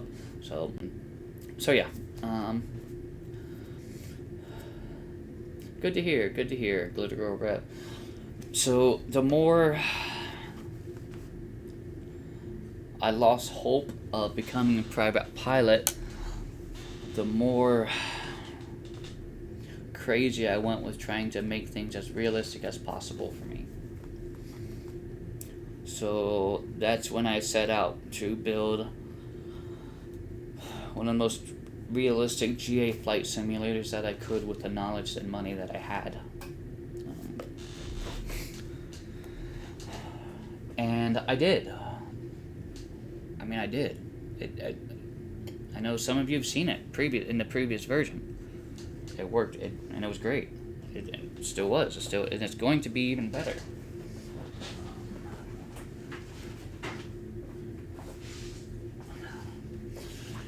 And so, the more obsessed I became with making my simulation experience more and more realistic. So, not only am I now dealing with hardware, I'm now dabbling in software and scenery design. So, I brought almost my entire state up to par as far as the X-Plane and Scenery Gateway goes with airports and whatnot, because if I was flying, I wanted it to look like what I saw, and it became almost an obsession. And take that for what it was. But I lucked into a decent job back in 2015. Bought myself my first home in 2016, and my realtor's husband was a private pilot. So I met him, and for the very first time I met him, he took me up in the plane. It was a Piper, Cherokee 180, low wing. Never been in a low wing before, but it was fun. And I don't know if he took me up in the plane to try and smooth a sail. I mean, the deal was already done, but I got a plane ride. And he became a good friend of mine. Enter more and more plane rides, just as, hey, you want to go up? Sure, I'll go up with you. And so a friendship formed, and he ended up progressing through, and he went and got his instrument rating, and then he became a commercial pilot, and I'm still here as a failed student pilot and watching it all as he's progressing up through the ranks, and finally he decides to go for his CFI.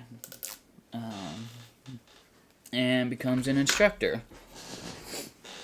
So, in 2022, November 2022, I got my first flight lesson.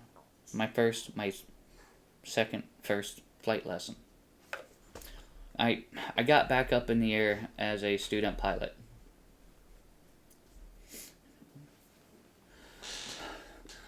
I mean, with the airport, it will look much better closer in XP. You think you want to go up to inside the box? I'm not sure the nature of that question there. But, long story short, with the job that I have currently, I was able to continue that training.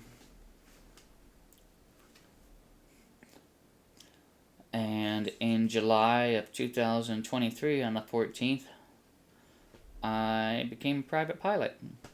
My DPE, designated pilot examiner, was my very first CFI, and I needed it to be. And I wouldn't have felt validated as a private pilot if she did not give me the check ride. Because I had her as a teacher, and I knew that there were no strings that were going to get pulled. There were no punches. If you failed, you know. And I knew that if I were to fail, she'd tell me. You know, she wasn't going to be one of those DPEs that would fail me at the end. So I needed her to provide me with that check ride, and she did. And I passed with flying colors. Best day of my life, July 14th, 2023. That shirt that you see there beside my door that says Pilot in Progress is the same shirt that I wore that day.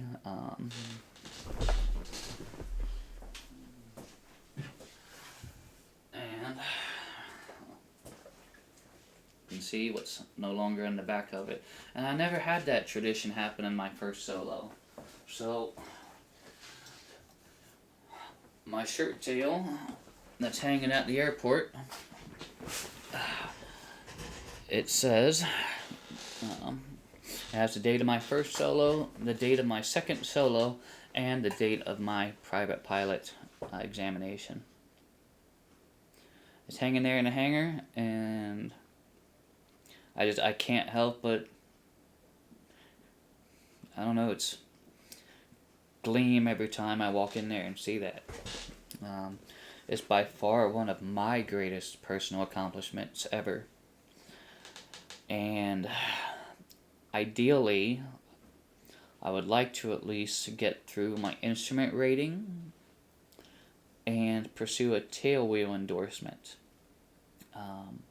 I feel like tailwheel will open up exponentially the amount of aircraft that might be available for purchase down the line. So that's why I want to go that route. So there you have it. The more I thought I was never going to be a pilot, the more obsessed I became with making my simulation experience as realistic as possible. So, now that I am a private pilot, we're going to make our plane as realistic as possible.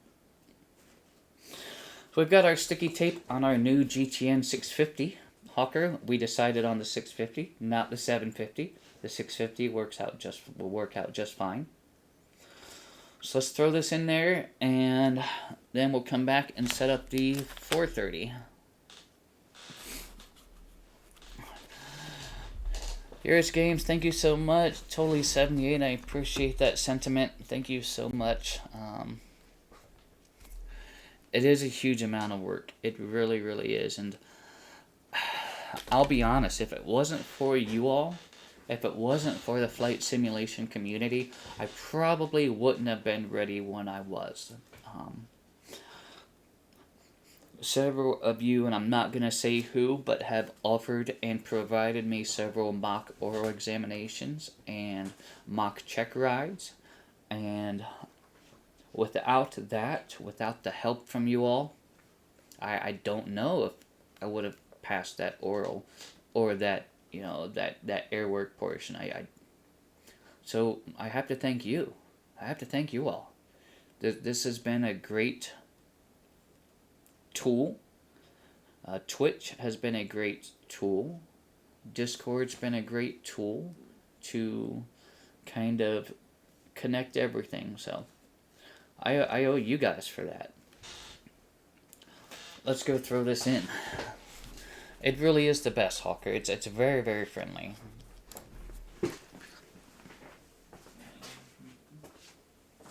So I'm going to set this up in here. And we'll just kind of push it into place. Just make sure we're oriented correctly. That would suck. I took a photo of my radio stack the other day. I posted it in a couple of different Discord servers, and SimSeas is one of them. And yeah, I was called out because I had my 430 in there upside down. I didn't even notice it.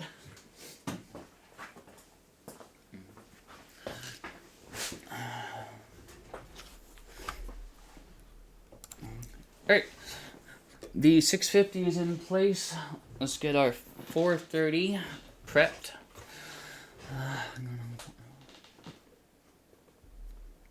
Mr. 26.2, I'll tell ya, and I have no problem in telling this, but if you want to get some IFR training that isn't going to cost you anything, go and check out the Boston Virtual Wings ratings.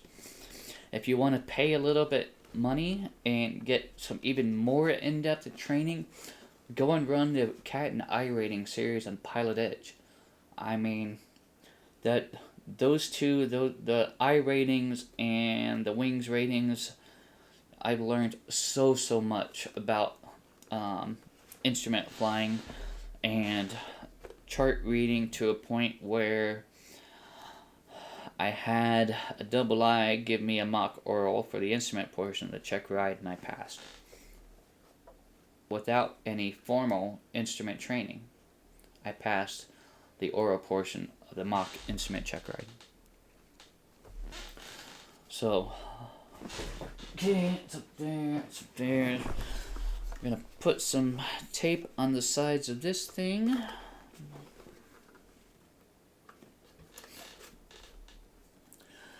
And again, the only reason, planning on doing wings IFR in a few weeks, 26.2, excellent idea. The only reason I'm using the double-sided sticky tape is so that I don't have to locate the very finite holes in the back of this thing to mount it into the panel.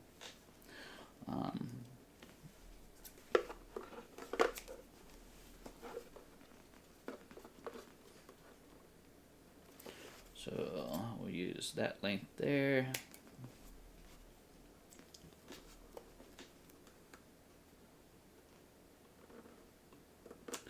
So my hope is to be able to, like I said, get instrument rated and a tail wheel endorsement. And I don't know when that's going to come.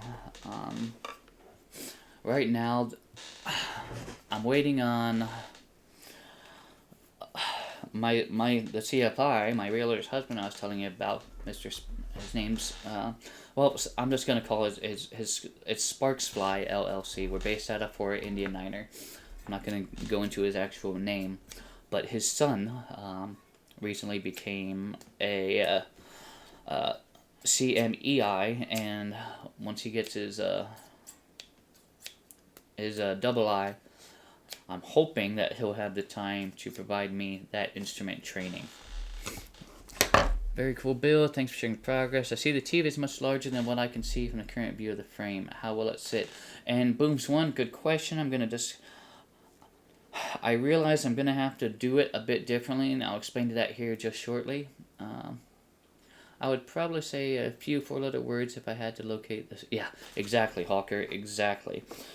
So yeah, we're just going to double-side sticky tape it. So, question was about the TV, and I realized later on that my new TV stand that we did in the very first part of our rebuild, I don't think it's going to work out like I want it to. It's an excellent TV stand. It goes up and down. I can wheel it all around. It's going to keep the display farther away than I want it to. So, what I ended up doing is getting just some... I haven't done it yet, but they're just some very low profile legs that bolt to the back of the TV. And I'm going to... and we'll do this in another episode, but I'm going to kind of build a frame that's going to sit on top of the back portion of my panel support. And there's going to be another board. The board is essentially going to span across the yoke boxes, and that's what the TV is going to sit on. So, okay. Did complete the VFR portion. Nice.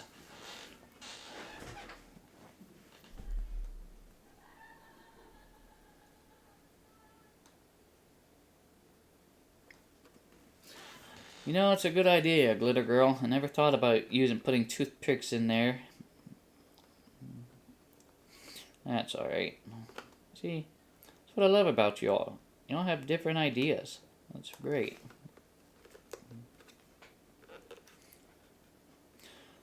Of course, if I went with Hawker's idea, I'd have a 750 in my panel. Okay. We've got 2 pieces of double-sided sticky tape on our GNS 430. Let's go throw this in.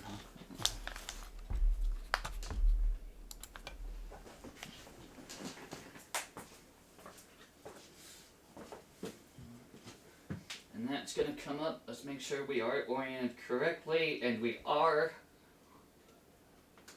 Going to come up in there. And boom. Just like so.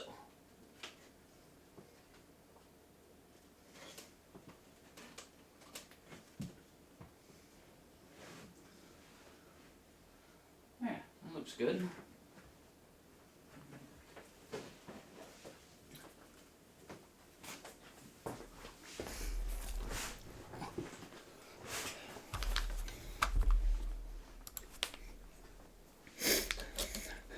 And again, like I said at the beginning of the stream, these 2 prop wash panels I was actually able to narrow. Don't recommend it unless you know what you're doing. The original common nav 2 panel, I am not. It's got a much wider circuitry footprint than the other versions. So, what was a limitation before is no longer a limitation now because I was able to narrow them down, so we now have the exact same footprint of the real sim gear units.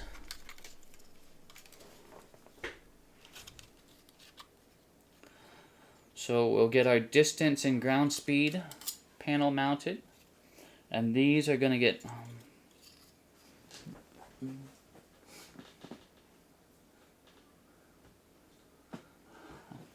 I think I'm going to screw these ones in because these have holes in the front. So we'll get our distance and ground speed mounted first. This transponder panel is going to be below that. Yes, our 650 will take hold of the transponder, but I still wanted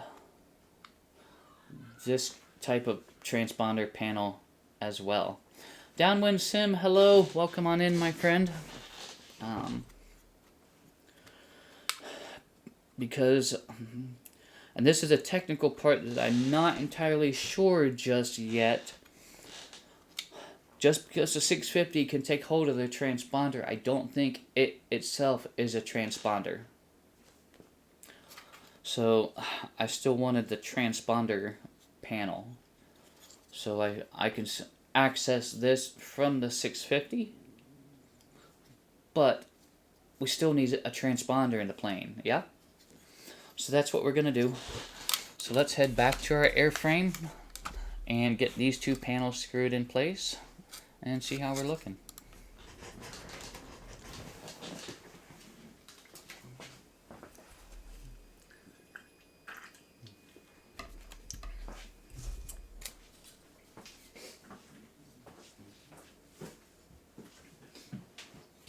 Okay.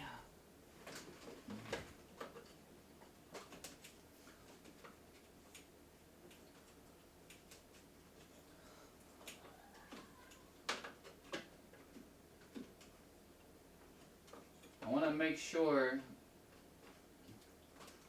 that I'm not going up, you know, I don't want the top of this panel to be behind my 430. Make sure that it kind of stays where it's at there. And we're going to use this same number 8 by ½ inch self-drilling black colored screw.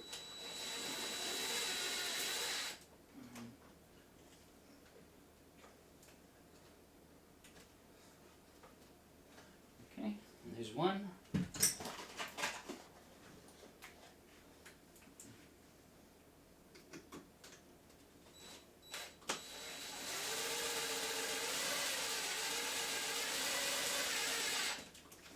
There's two.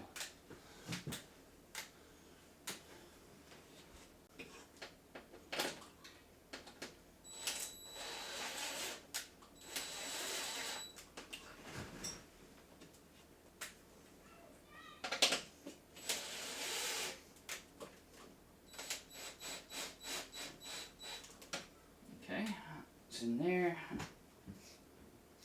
And then our transponder is going to go below that.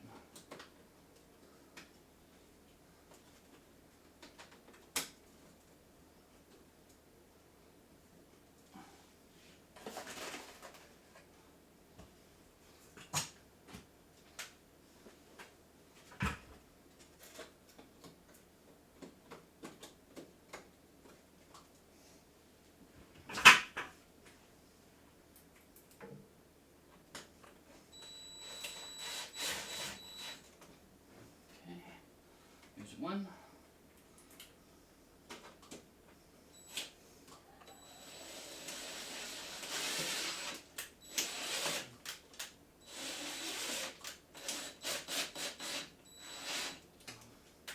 There's two.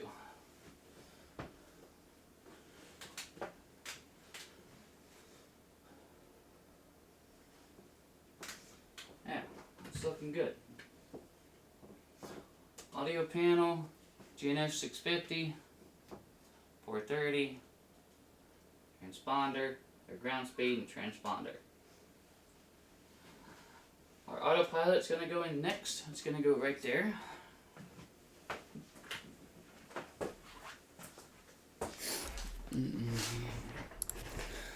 Our autopilot is also, by Prop Wash Simulation.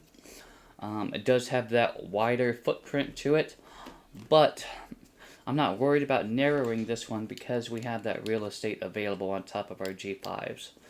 So let's get this screwed up and mounted into place, and then we'll get our G5s in there.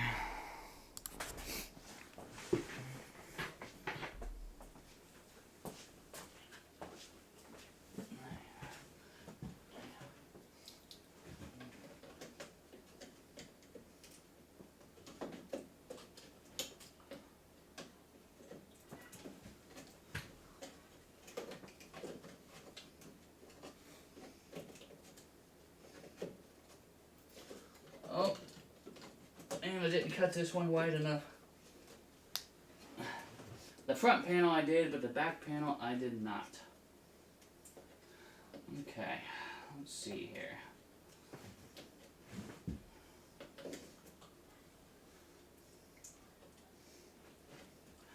Well, tell you what, no better time than the present, right?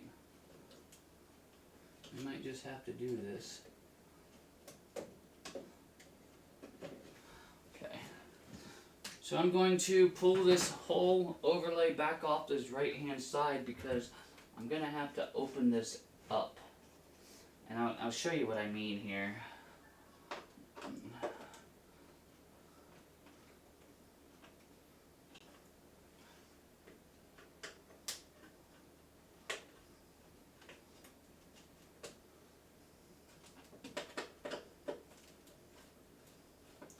I'm going to have to undo these two bottom panels, or at least this screw on the left side of each of these bottom panels, because they screw into the support panel as well.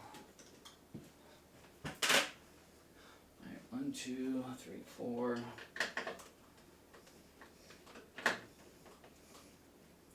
So I'll explain to you my oversight here once I get this off and show you.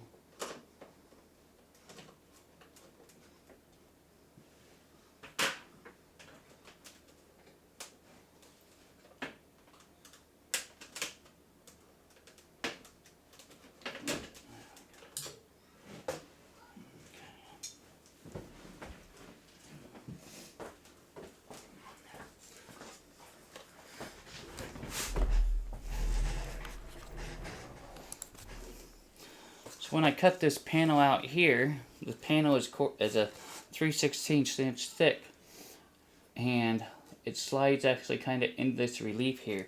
So I kind of angle this in, okay, just like so.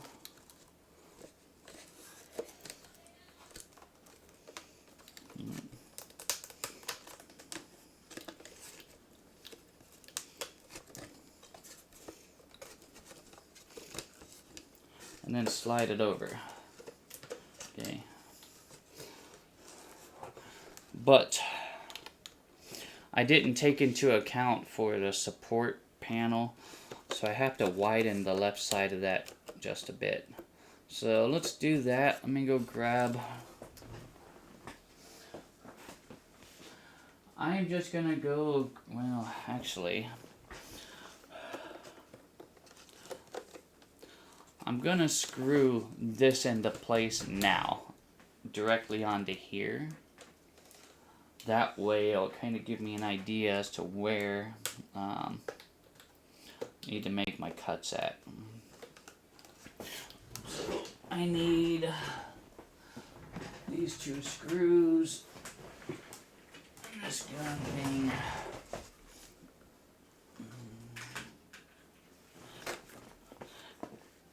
And we're just going to screw this autopilot panel into its home right now.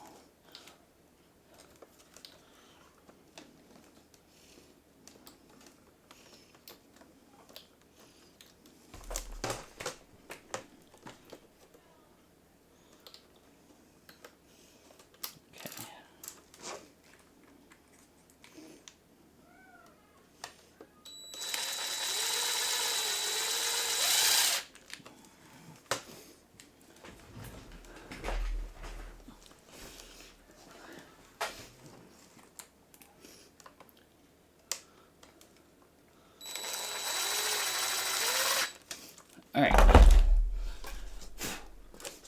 so that's in place there, but what I need to do is I need to widen the left side of that opening in my support panel to receive this. And I don't have to do much. I don't have to widen it much, but I do need to widen it.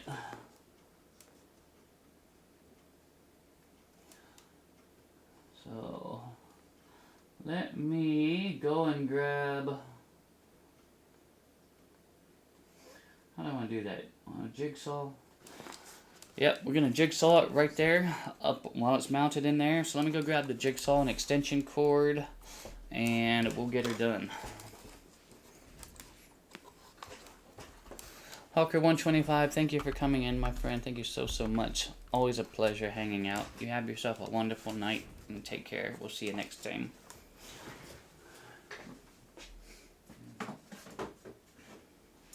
Alright, let me go grab the jigsaw and extension cord, and we'll get jiggy with it.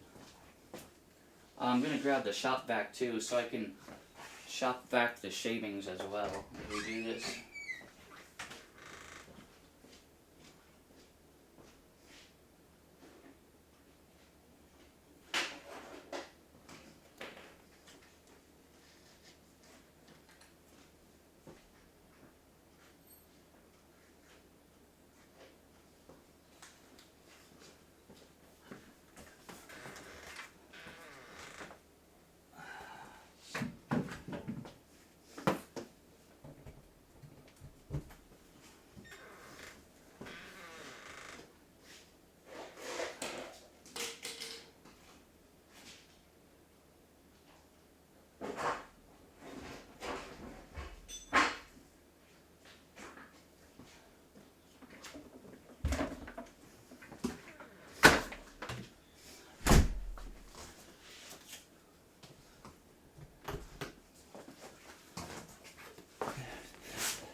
And all I'm going to do is open up that opening just on the left, just slightly.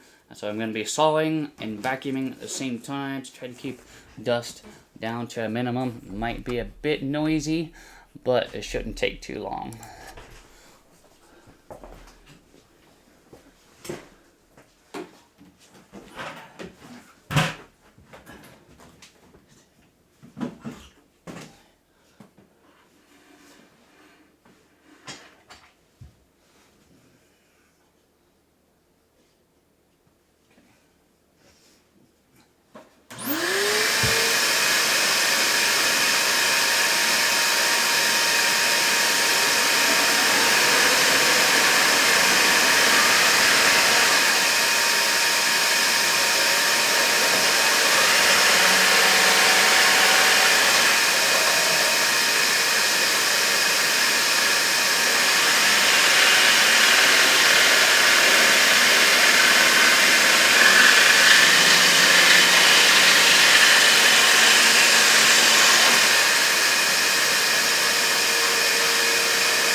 So I'm hoping that's all we need.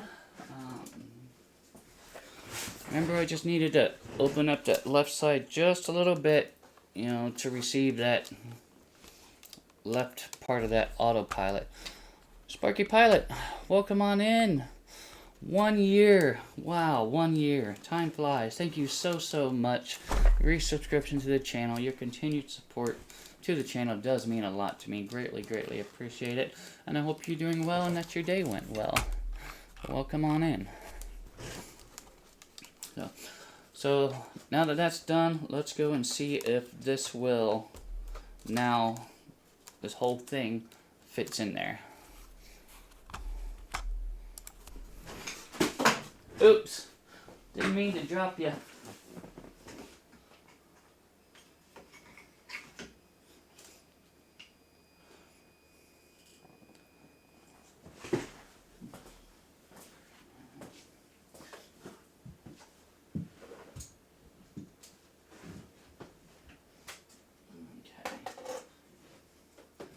So best case scenario, let's see how we looking.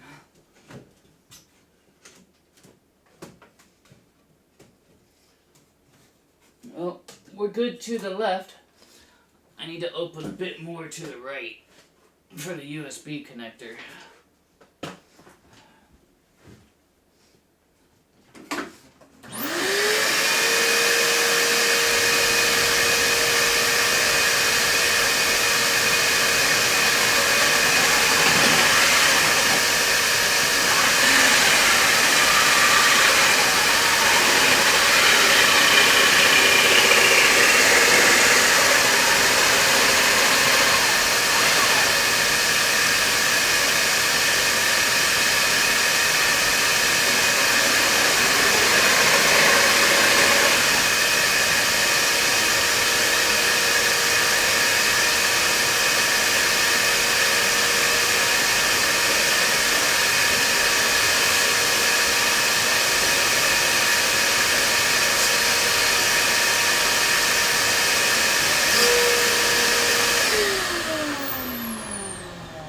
I think we got it now.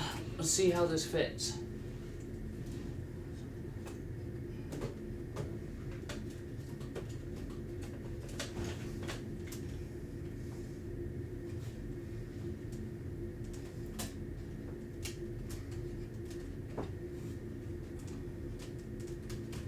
Yeah, that'll work.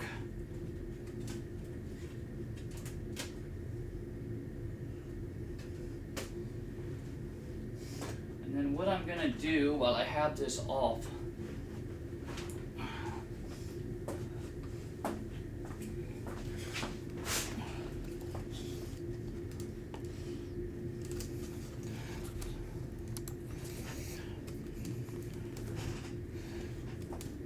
is these two holes here. I'm gonna drill a relief into my support panel so that when I screw these screws in, they're not pushing back up against, they're not, you know, that way I don't have to screw into both sides there. So I'm gonna go grab a drill bit and this drill. Let me open those holes up just a little bit and then we'll screw this panel in.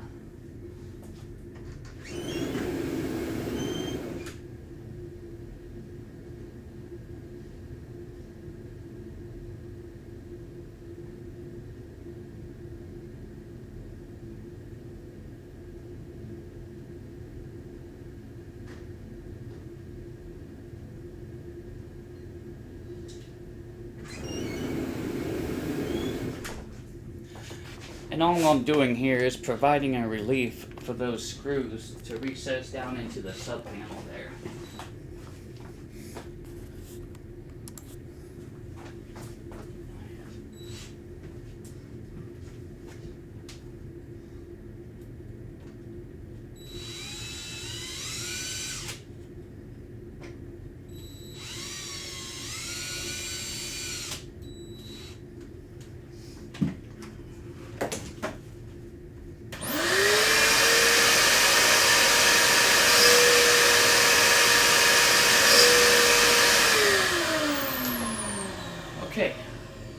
to do with that radio stack?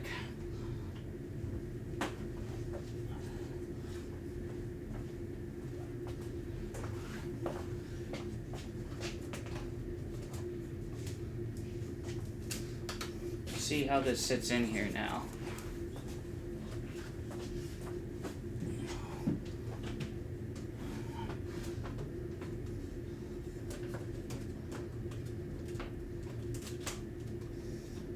Perfect. We'll get this secured back in place.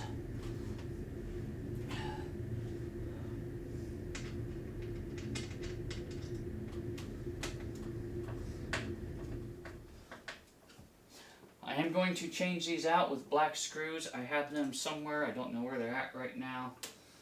They have the same shape and size. They're just black as opposed to chrome.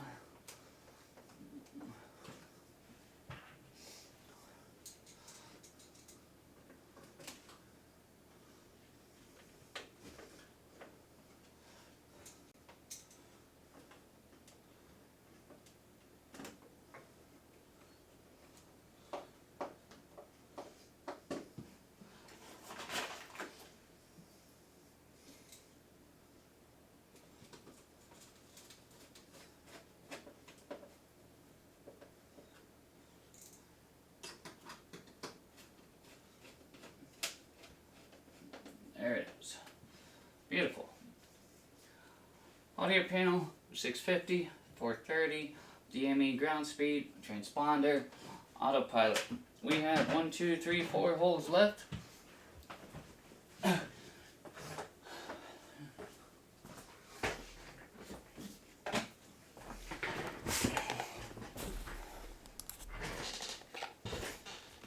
One, two,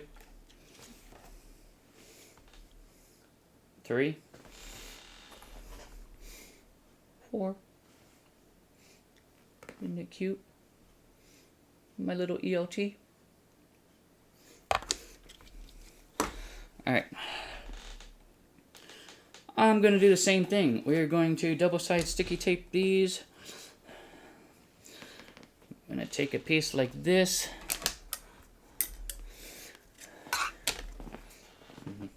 Snip it off here. And we'll cut this in half.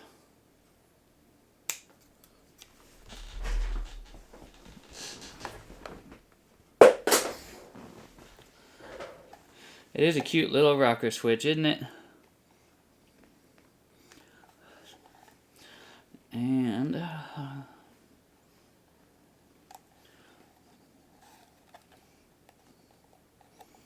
essentially, like so. We'll peel the backing off of this. In fact, I'm just going to go ahead and prep both of these G5s. We'll install them both at the same time.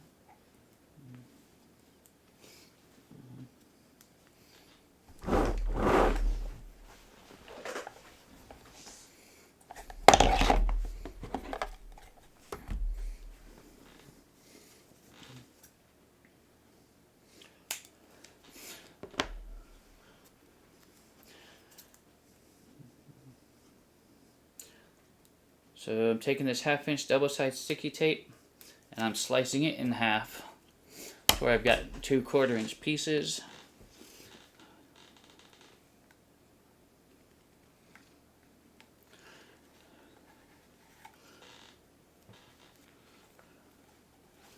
I'm going to do the same thing. Okay. And again, because my nails aren't long enough, I'm going to use my pocket screwdriver to assist me in pulling off this backing, because if not, it's just a pain in the butt.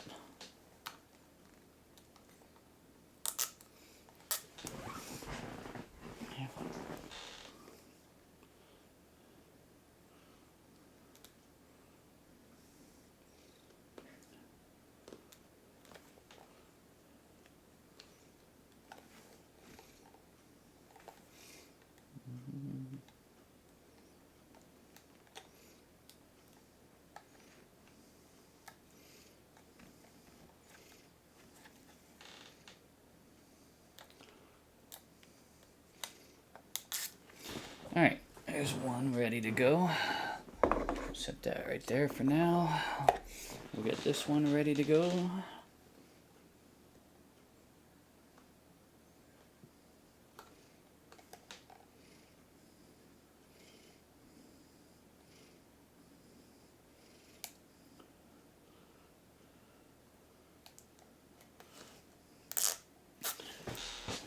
We'll get this panel filled up, and we'll get our glare shield on, and then we'll discuss the new seats. Then we'll probably have to wrap things up for the night.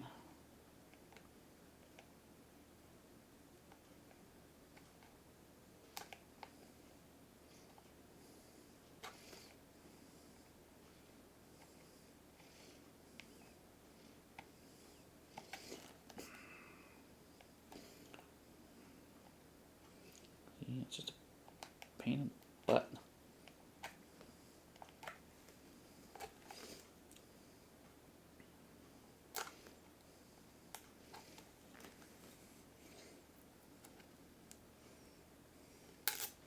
Okay. These two are ready to go.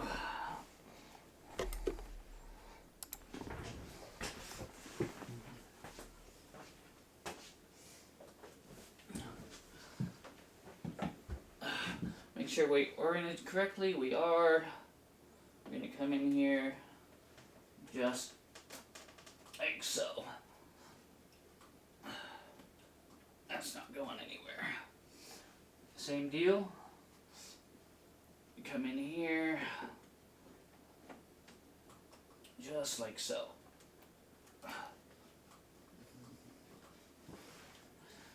Okay, that looks good.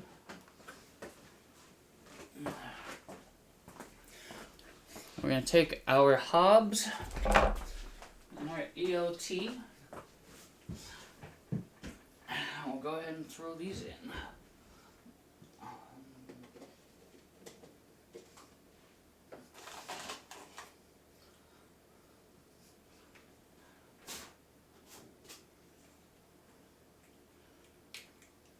Just make sure that's straight. Looks like it.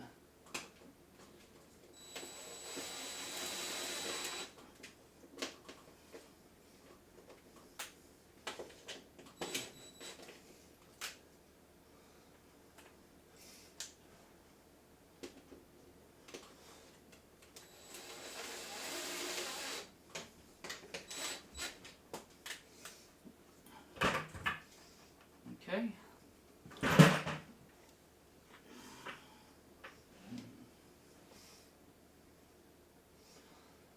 $4,260 hours.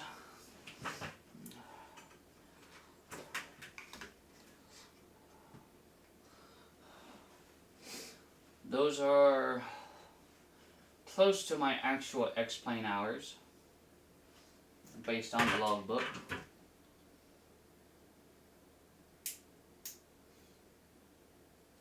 And our EOT, let's see. Do we want 1 to be on and 2 to be test? Or do we want 2 to be on and 1 to be test? I think I want 1 to be on and 2 to be test. Because it is kind of, has like a little number, a little 102 thing. So we'll throw that in there. Like so.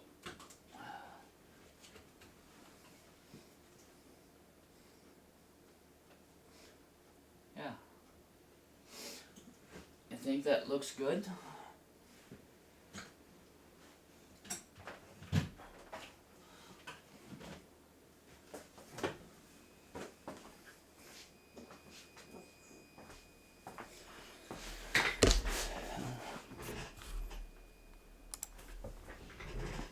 Let's take a minute now and we'll discuss our glare shield.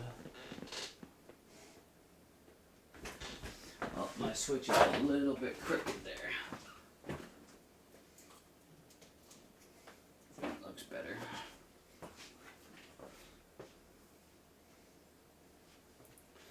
Okay.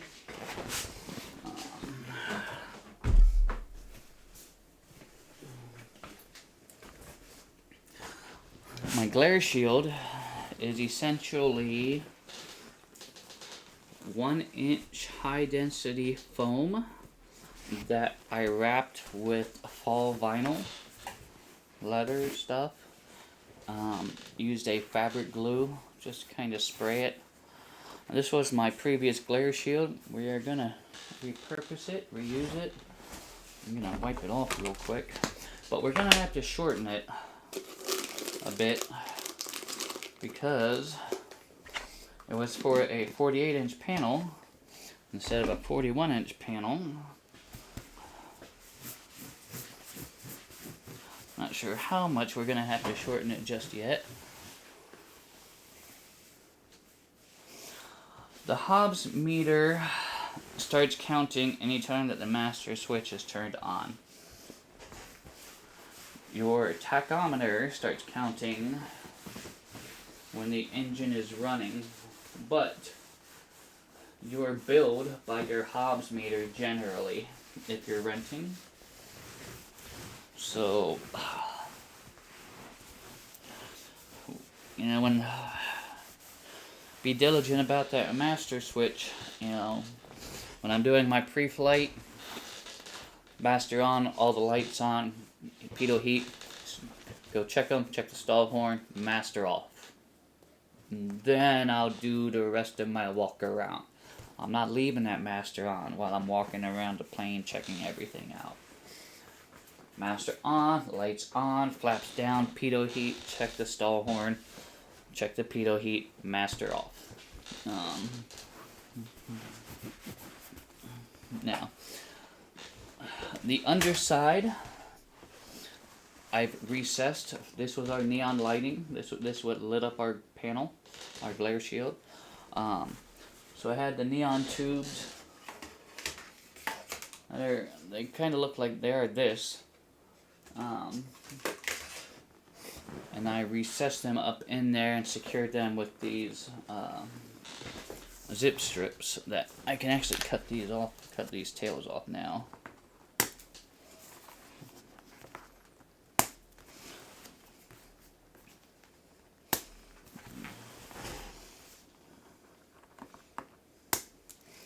Okay. So we're going to try and put this up in place and see how much we're going to have to trim off of here to make everything work properly. If we have to trim anything off, we may not. We'll see.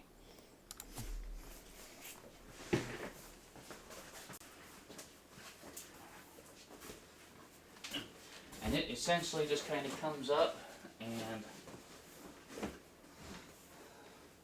yeah, we'll be alright without trimming anything, I think.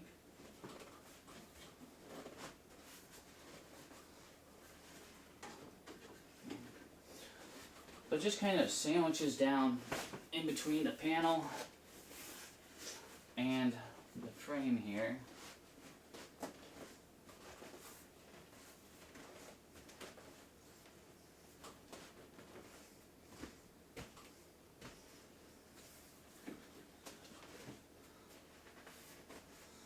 Essentially like so.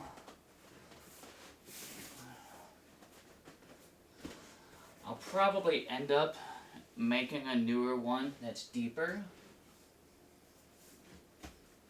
But for now, at least for now, for the time being, I think this will be alright.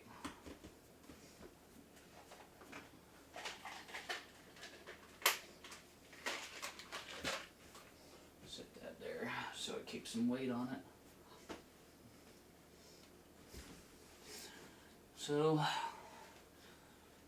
that's essentially the panel. Glove box is functioning.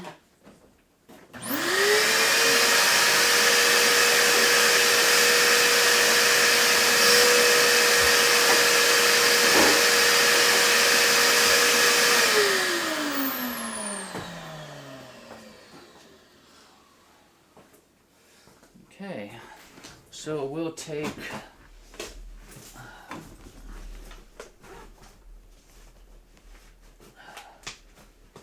this, we'll take we're going to take this, which is our 172 Foxtrot manual, and we're going to take this, which is our 172 November POH, and we're going to stick both of these where they go.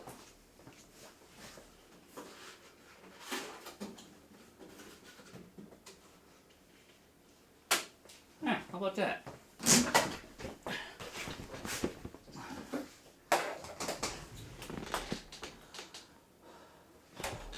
The circuit breakers are coming in tomorrow, but again, they're just going to push into those holes. And again, they're just going to be tactile push buttons just like this. They're not going to go anywhere. They're not going to do anything other than enable me to push them and feel them. Check those circuit breakers. Make sure they're all in.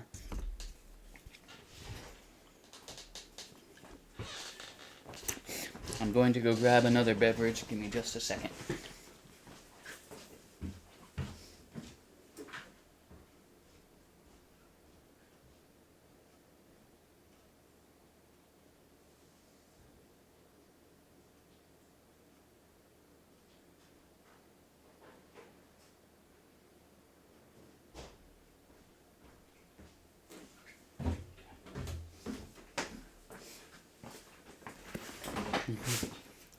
I like my Arkansas can cooler.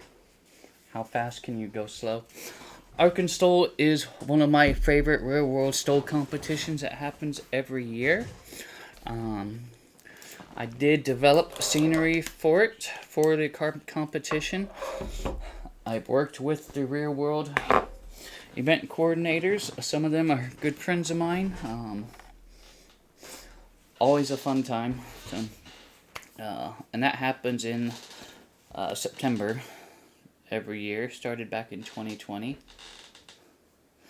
That's right. Downwind Sim is taking the Bush League into Arkansas. Checking out Bird's Backcountry Adventure Center. Checking out Trigger Gap. And a few other airports in the area. Unfortunately, I'm not going to be able to attend because we'll still be building. But check out downwindsim.com for all the details. I've been doing it for years. I think it's like number 52. Definitely over 4 years now. They do a Bush event the first Monday of every month. Always fun. So this one I'm going to have to come back and do once I'm back up and running because I think it'll just be fun to do that bush flight. So, where are we at? Panel, it's looking really good. I'm not gonna lie, it looks really good. Definitely better than Wormhole Extreme 9. Welcome, thank you for the follow. Yes, number 52. Details will be posted to yep. All are invited. Definitely check it out. Yeah, check out downwindsim.com. That's the best thing I can tell you. So what next? Get the panel. At that. What else did I want to do? Oh yeah, seats. Seats. Let me go grab the new seats, and we'll show you what those look like, and the plan, and whatnot.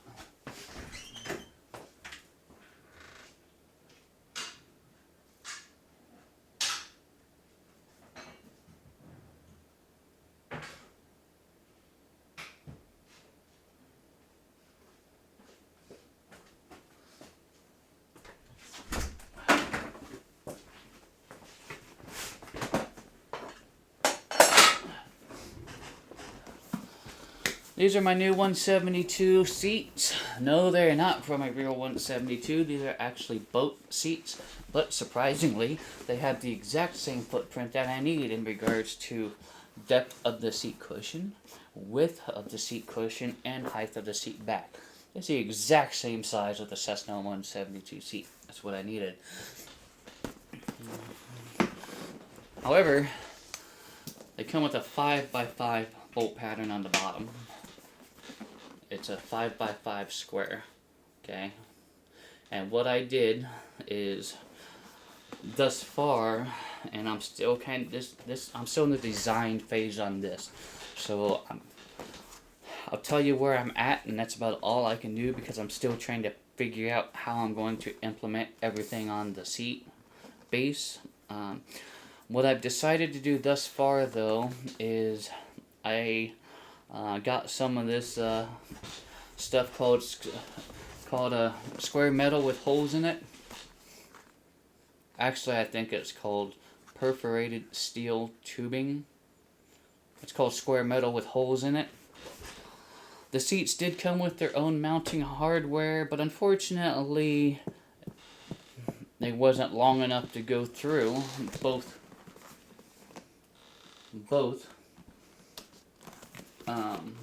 sets of metal, through here, and into the seat. They weren't long enough. So what I had to do was drill out the mounting holes on the one side enough to get the screw heads to drop down in to where they would just screw into, they would secure on this part. I did come in as a 6-foot stick. I did cut it down, sand all the edges down. I do a lot of fabrication work, so I got all the welders and plasma cutters and things like that. And the other thing I needed to do on the back side here, one of these frame mounting screws is actually right along the rail where that 5x5 is. So I had to drill a relief on this side to allow these mounting screws to sit down, to where this square metal stuff with holes is flush with the seat bottom.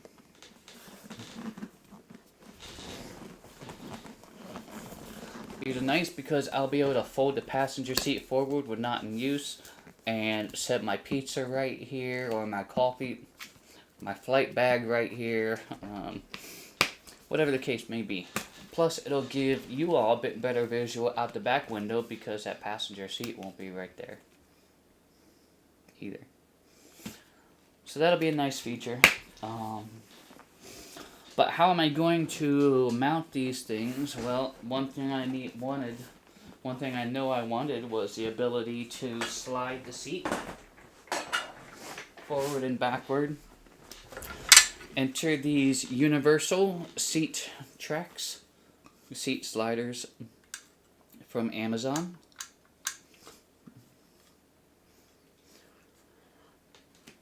I'm at the point where I need to determine how I'm going to fabricate these to what I have currently, or if I have to redo what I have on the seat currently to get these to work. I don't know yet. I'm at the drawing board stage on that.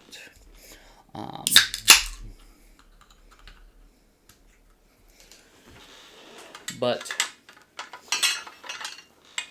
everything that I add,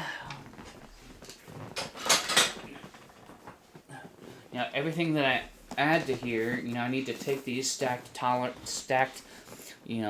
measurements and tolerances into effect when we build our seat frame, what we're going to bolt everything to. Because I know that I want the seat bottom at the lowest point 15 inches and at the highest point 17 inches, because my seat is adjustable up and down by 2 inches via a little cranky thing in the rear wheel plane. Well, for those sorts of seat bases, for me to get that height adjustment, we're talking hundreds of dollars per seat, even for a universal aftermarket generic one that's just not even for an aircraft. So I think I'm going to go halfway and use a 16-inch height, and then you can always put a cushion on it. Yep. You can always put a cushion on it to sit higher. I do know that the 15-inch height is just a bit too low for me in the rear wheel plane to see enough of my cowling for me to be comfortable. I like to at least be able to see my cowling when I'm sitting in the plane. So that's where I'm at on the seats.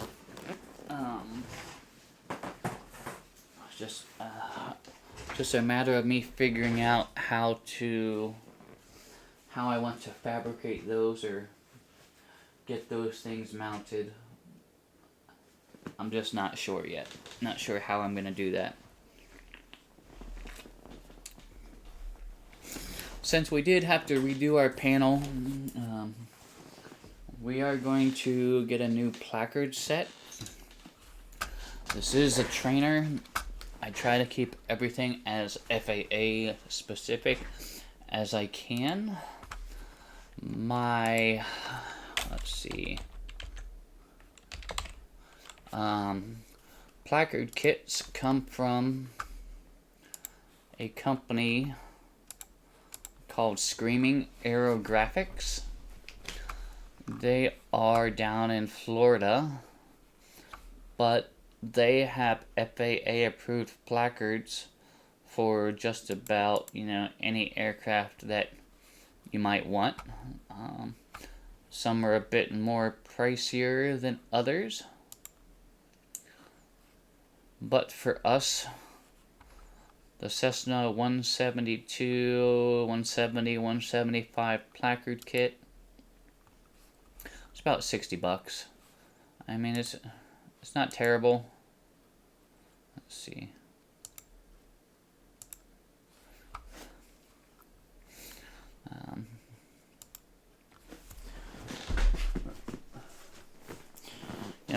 I've used what? I mean, I do have some. I didn't use all of these from the previous. I do have a bunch left over, but the ones I need, I used. A lot of this stuff doesn't apply to this model, and a lot of the stuff like the control lock, I don't have. I suppose I could. Yeah. I mean, there's some of this stuff I could use possibly.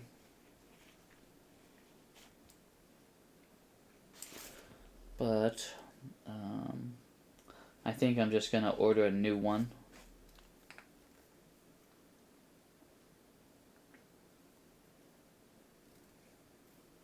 I guess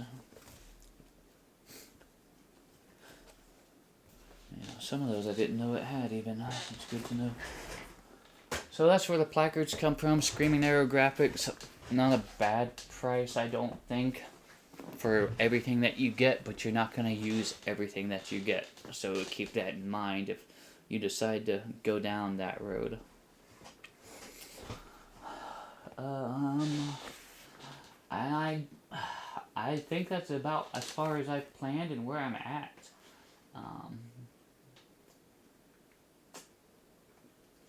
Tomorrow, I should have time tomorrow. Once I decide how the seat's gonna do when I get the one done, the next stream will probably be building the. I'll probably be building the second seat and showing you how I decided to do that. So yeah, I think good progress today. Got the entire panel done with the exception of the circuit breakers, which are coming in tomorrow. And they're gonna go into those 4 holes there. Nerd with Wings, hello, it's going pretty well. How you doing, my friend?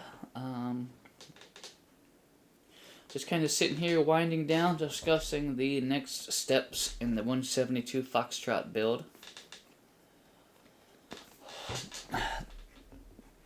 The other thing, while I'm thinking about it, we may have time to do start the pedestal. Yeah, I think I want to do the pedestal tomorrow too.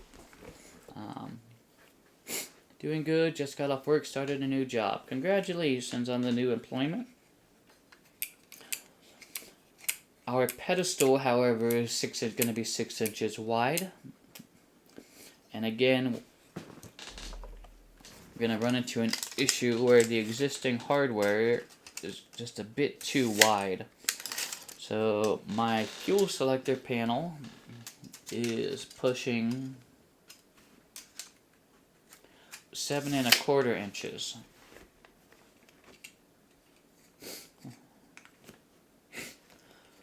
So I think I'm gonna have to do the same thing as I did with the radio panels and trim it down. However, it's going to be kind of tricky.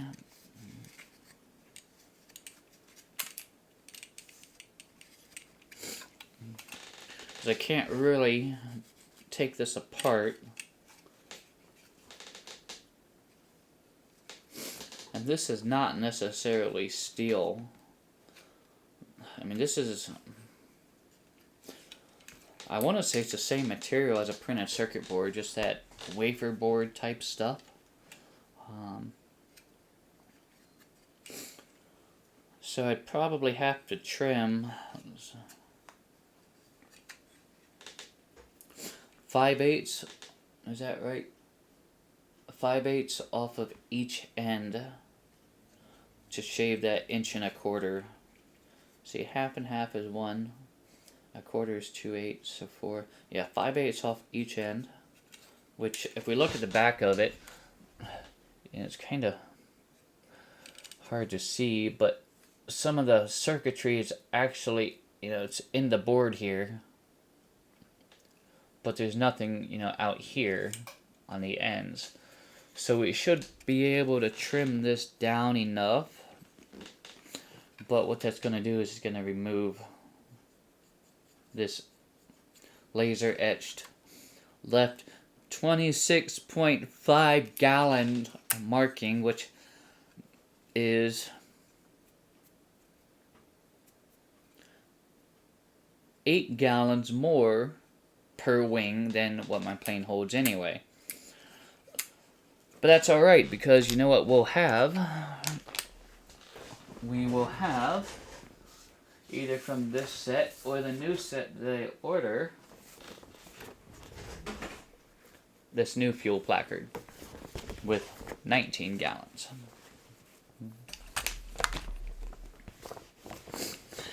Now, I will point out that just because I'm putting these 172 placards in here, that does not limit this airframe specifically to a 172 in the FAA's eyes, okay?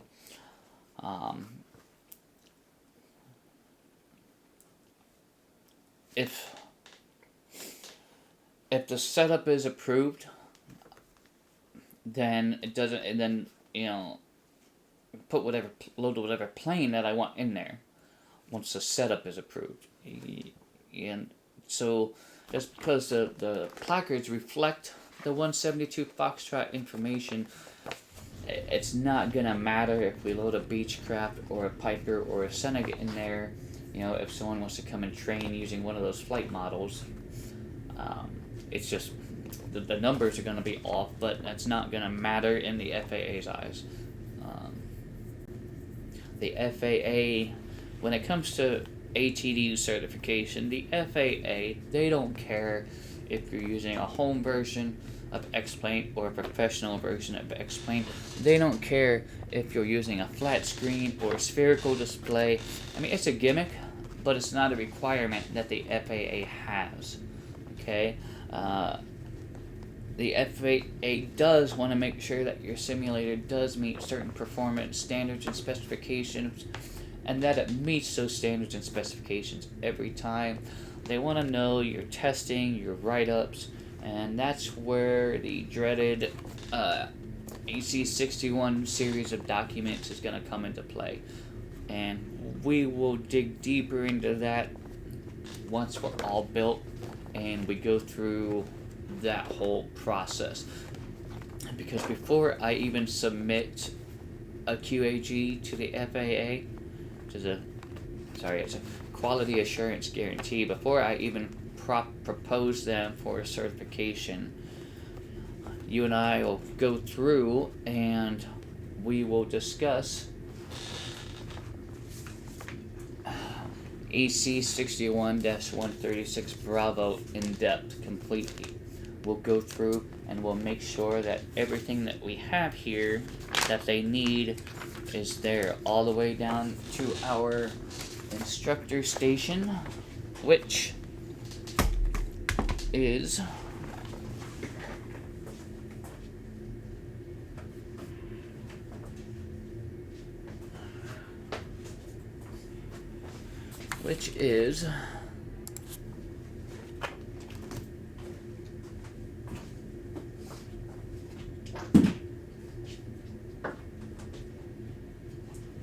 right here.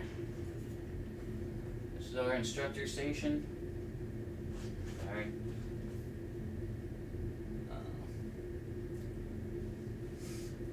And it's got the FS Flight Control Instructor Station on it, and it also runs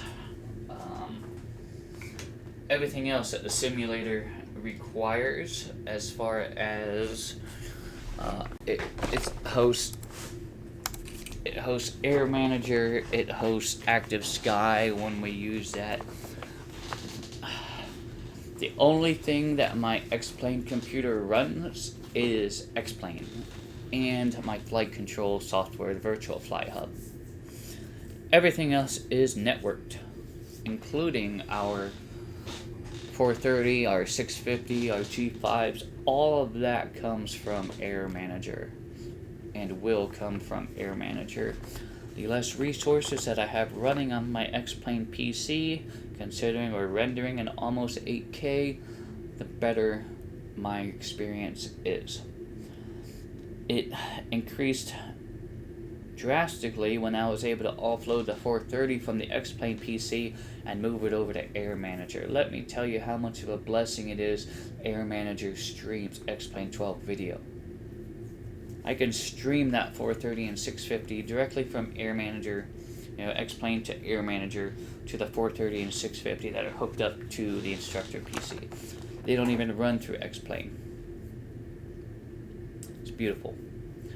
When that new Air Manager version came out and they implemented that, it was absolutely a game changer for me, because X-Plane is designed to run on one video card only. So if you undock a window and you drag that window to a second video card, it's gotten a lot better, but it used to really kill your FPS. But now, with Air Managers taking advantage of the X-Plane 12 video streaming, I don't have to do that. I was able to completely offload that display.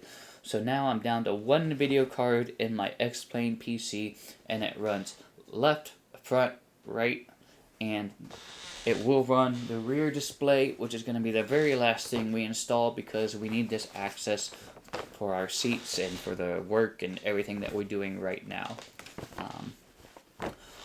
So once everything is done, once the interior is done, which we'll do, once we'll get there.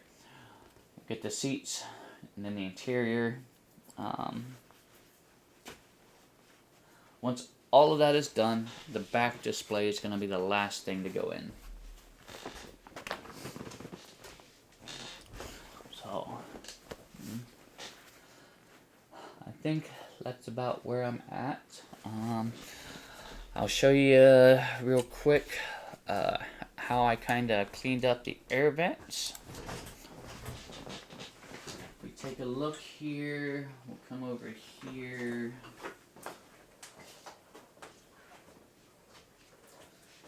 We trimmed out our air vents here.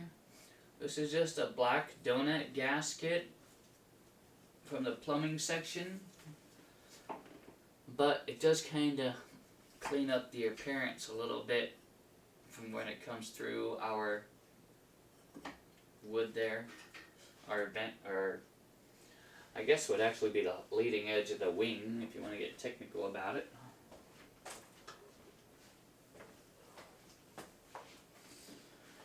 But I think we made good progress. We got our functioning primer. Got our switch panel in.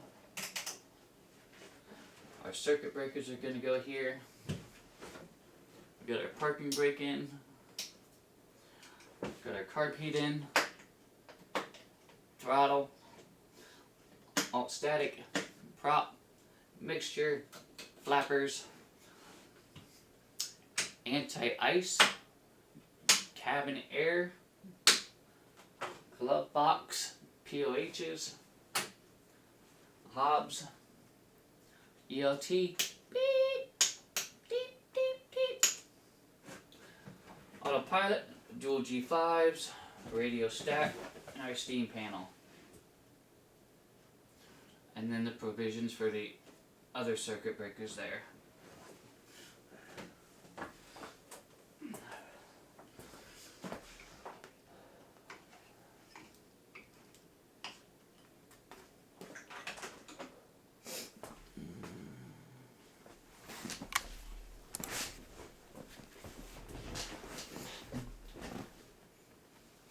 So that's where we're at.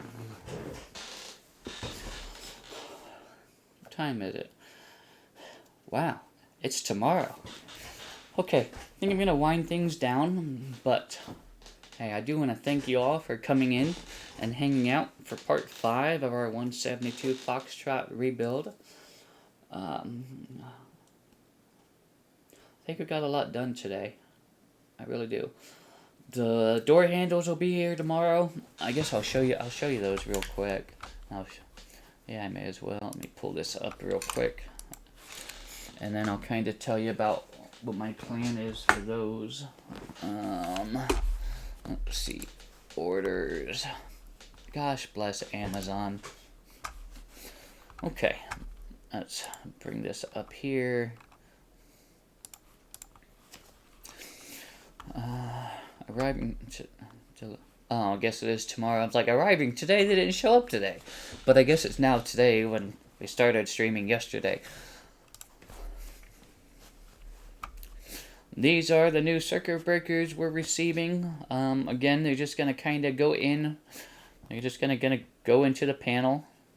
You're not going to go anywhere or do anything. Just something to push. And then our door handles here. I'm gonna have to get creative. I wanted something that looked very similar to the Foxtrot, the 65 Foxtrot door handles, and these do. However, they use a traditional GM mounting design with a clip on the back. So essentially what happens is there's a oh, I guess my picture's kind of still up there. There's a, in the GM, got like a little spline thing that comes out of the door, and it's got like a little notch in it, and I know a lot of you may know what I'm talking about. Some of the old window cranks were the same thing, but they had this locking pin. They slide over and they lock, and you use a special tool to wedge behind there to pop those pins out and remove the handle. That's not gonna work for me because I don't have that protrusion to, secure that to. So what I'm hoping that these are made out of metal, and then I will simply tap these holes with a thread pitch that would accommodate a bolt, and then I'll simply drill a hole through the door and bolt that handle to the door frame there. That's my plan. That's my hope. If they're plastic, it's not gonna work. I can tell you that right now. I'll be able to tap them, but the minute I pull on that thing, it's gonna pop right off of there. I know it will. Guarantee it. If it's metal, I have a good chance that it's going to secure, tighten up against the door panel and be fine. I won't know until tomorrow, and I guess we can find out then. So that is it for me this evening. Seriously, thank you all for coming in so much. Man, so much happened this evening. I don't even know where to begin here. Jet Pilot Sinman came in. Shout out. Appreciate that. Twin Comanche with the new follow earlier. Sim Caesar coming in with the epic raid of 43. Thank you so much again, Raiders. And if you're still here from the raid, thank you for sticking around. And please feel free to follow the channel if you haven't done so already. Monster SD619, thank you for the new follow. What about Bob71? Thank you for the new follow. Glitter Girl Rev, thank you for the new follow. Wormhole Extreme 9, thank you for the new follow as well. Thank you so much. 499. That puts me at 499 followers. That's absolutely amazing. I couldn't have done it without y'all. I'd be tickled pink if we get that one more and hit that 500 number. Man, I really would. I know that a lot of you have been around since the very beginning, and I do greatly appreciate it. And I never thought I'd get to that point. So seriously, thank you all so much for making this such a fun thing to do. It's really fun.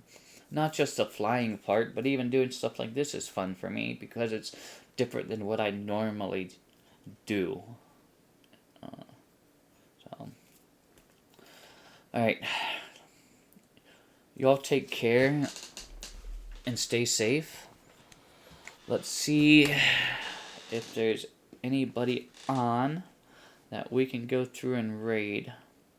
Tell you what, my buddy Jeffrey B, I believe, is working on his IFR 8 rating, so let's go and give him a hello. Please, if you can't stay for his stream, at least stick around for the raid, and please, if you're able to do so, let me see here. Let me just check a couple of things. I know Twitch just recently changed something with the emotes, so let's see here, creator dashboard. Let me just look at something real quick.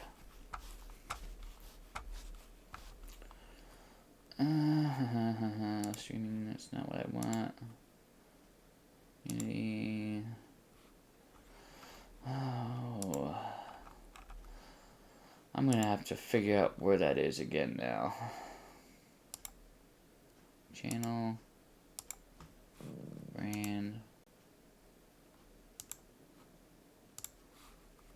I forget where the emote thing is. I'll have to figure that out later. But if you do have the ability to use my raid emotes, please go ahead and... No way. Did we just hit 500? We did. Wow. Resolated, thank you so much for being our 500th follower. Thank you so much. Greatly appreciated. 500 followers now. That's absolutely amazing. Absolutely amazing. Wow. Thank you so much. That's great. That's great. Wow. All right. Let's go and let's go say hi to Jeffrey B. Wow. That's just awesome. And until tomorrow, I hope you all take care and stay safe, and take care of each other. I feel like that's important. So yeah, you all have a wonderful night. Yeah, that's awesome. Resolator, appreciate it so much.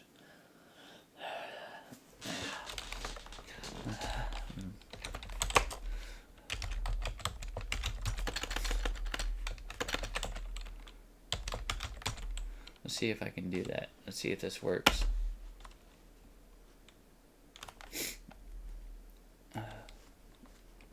Yeah, it did work.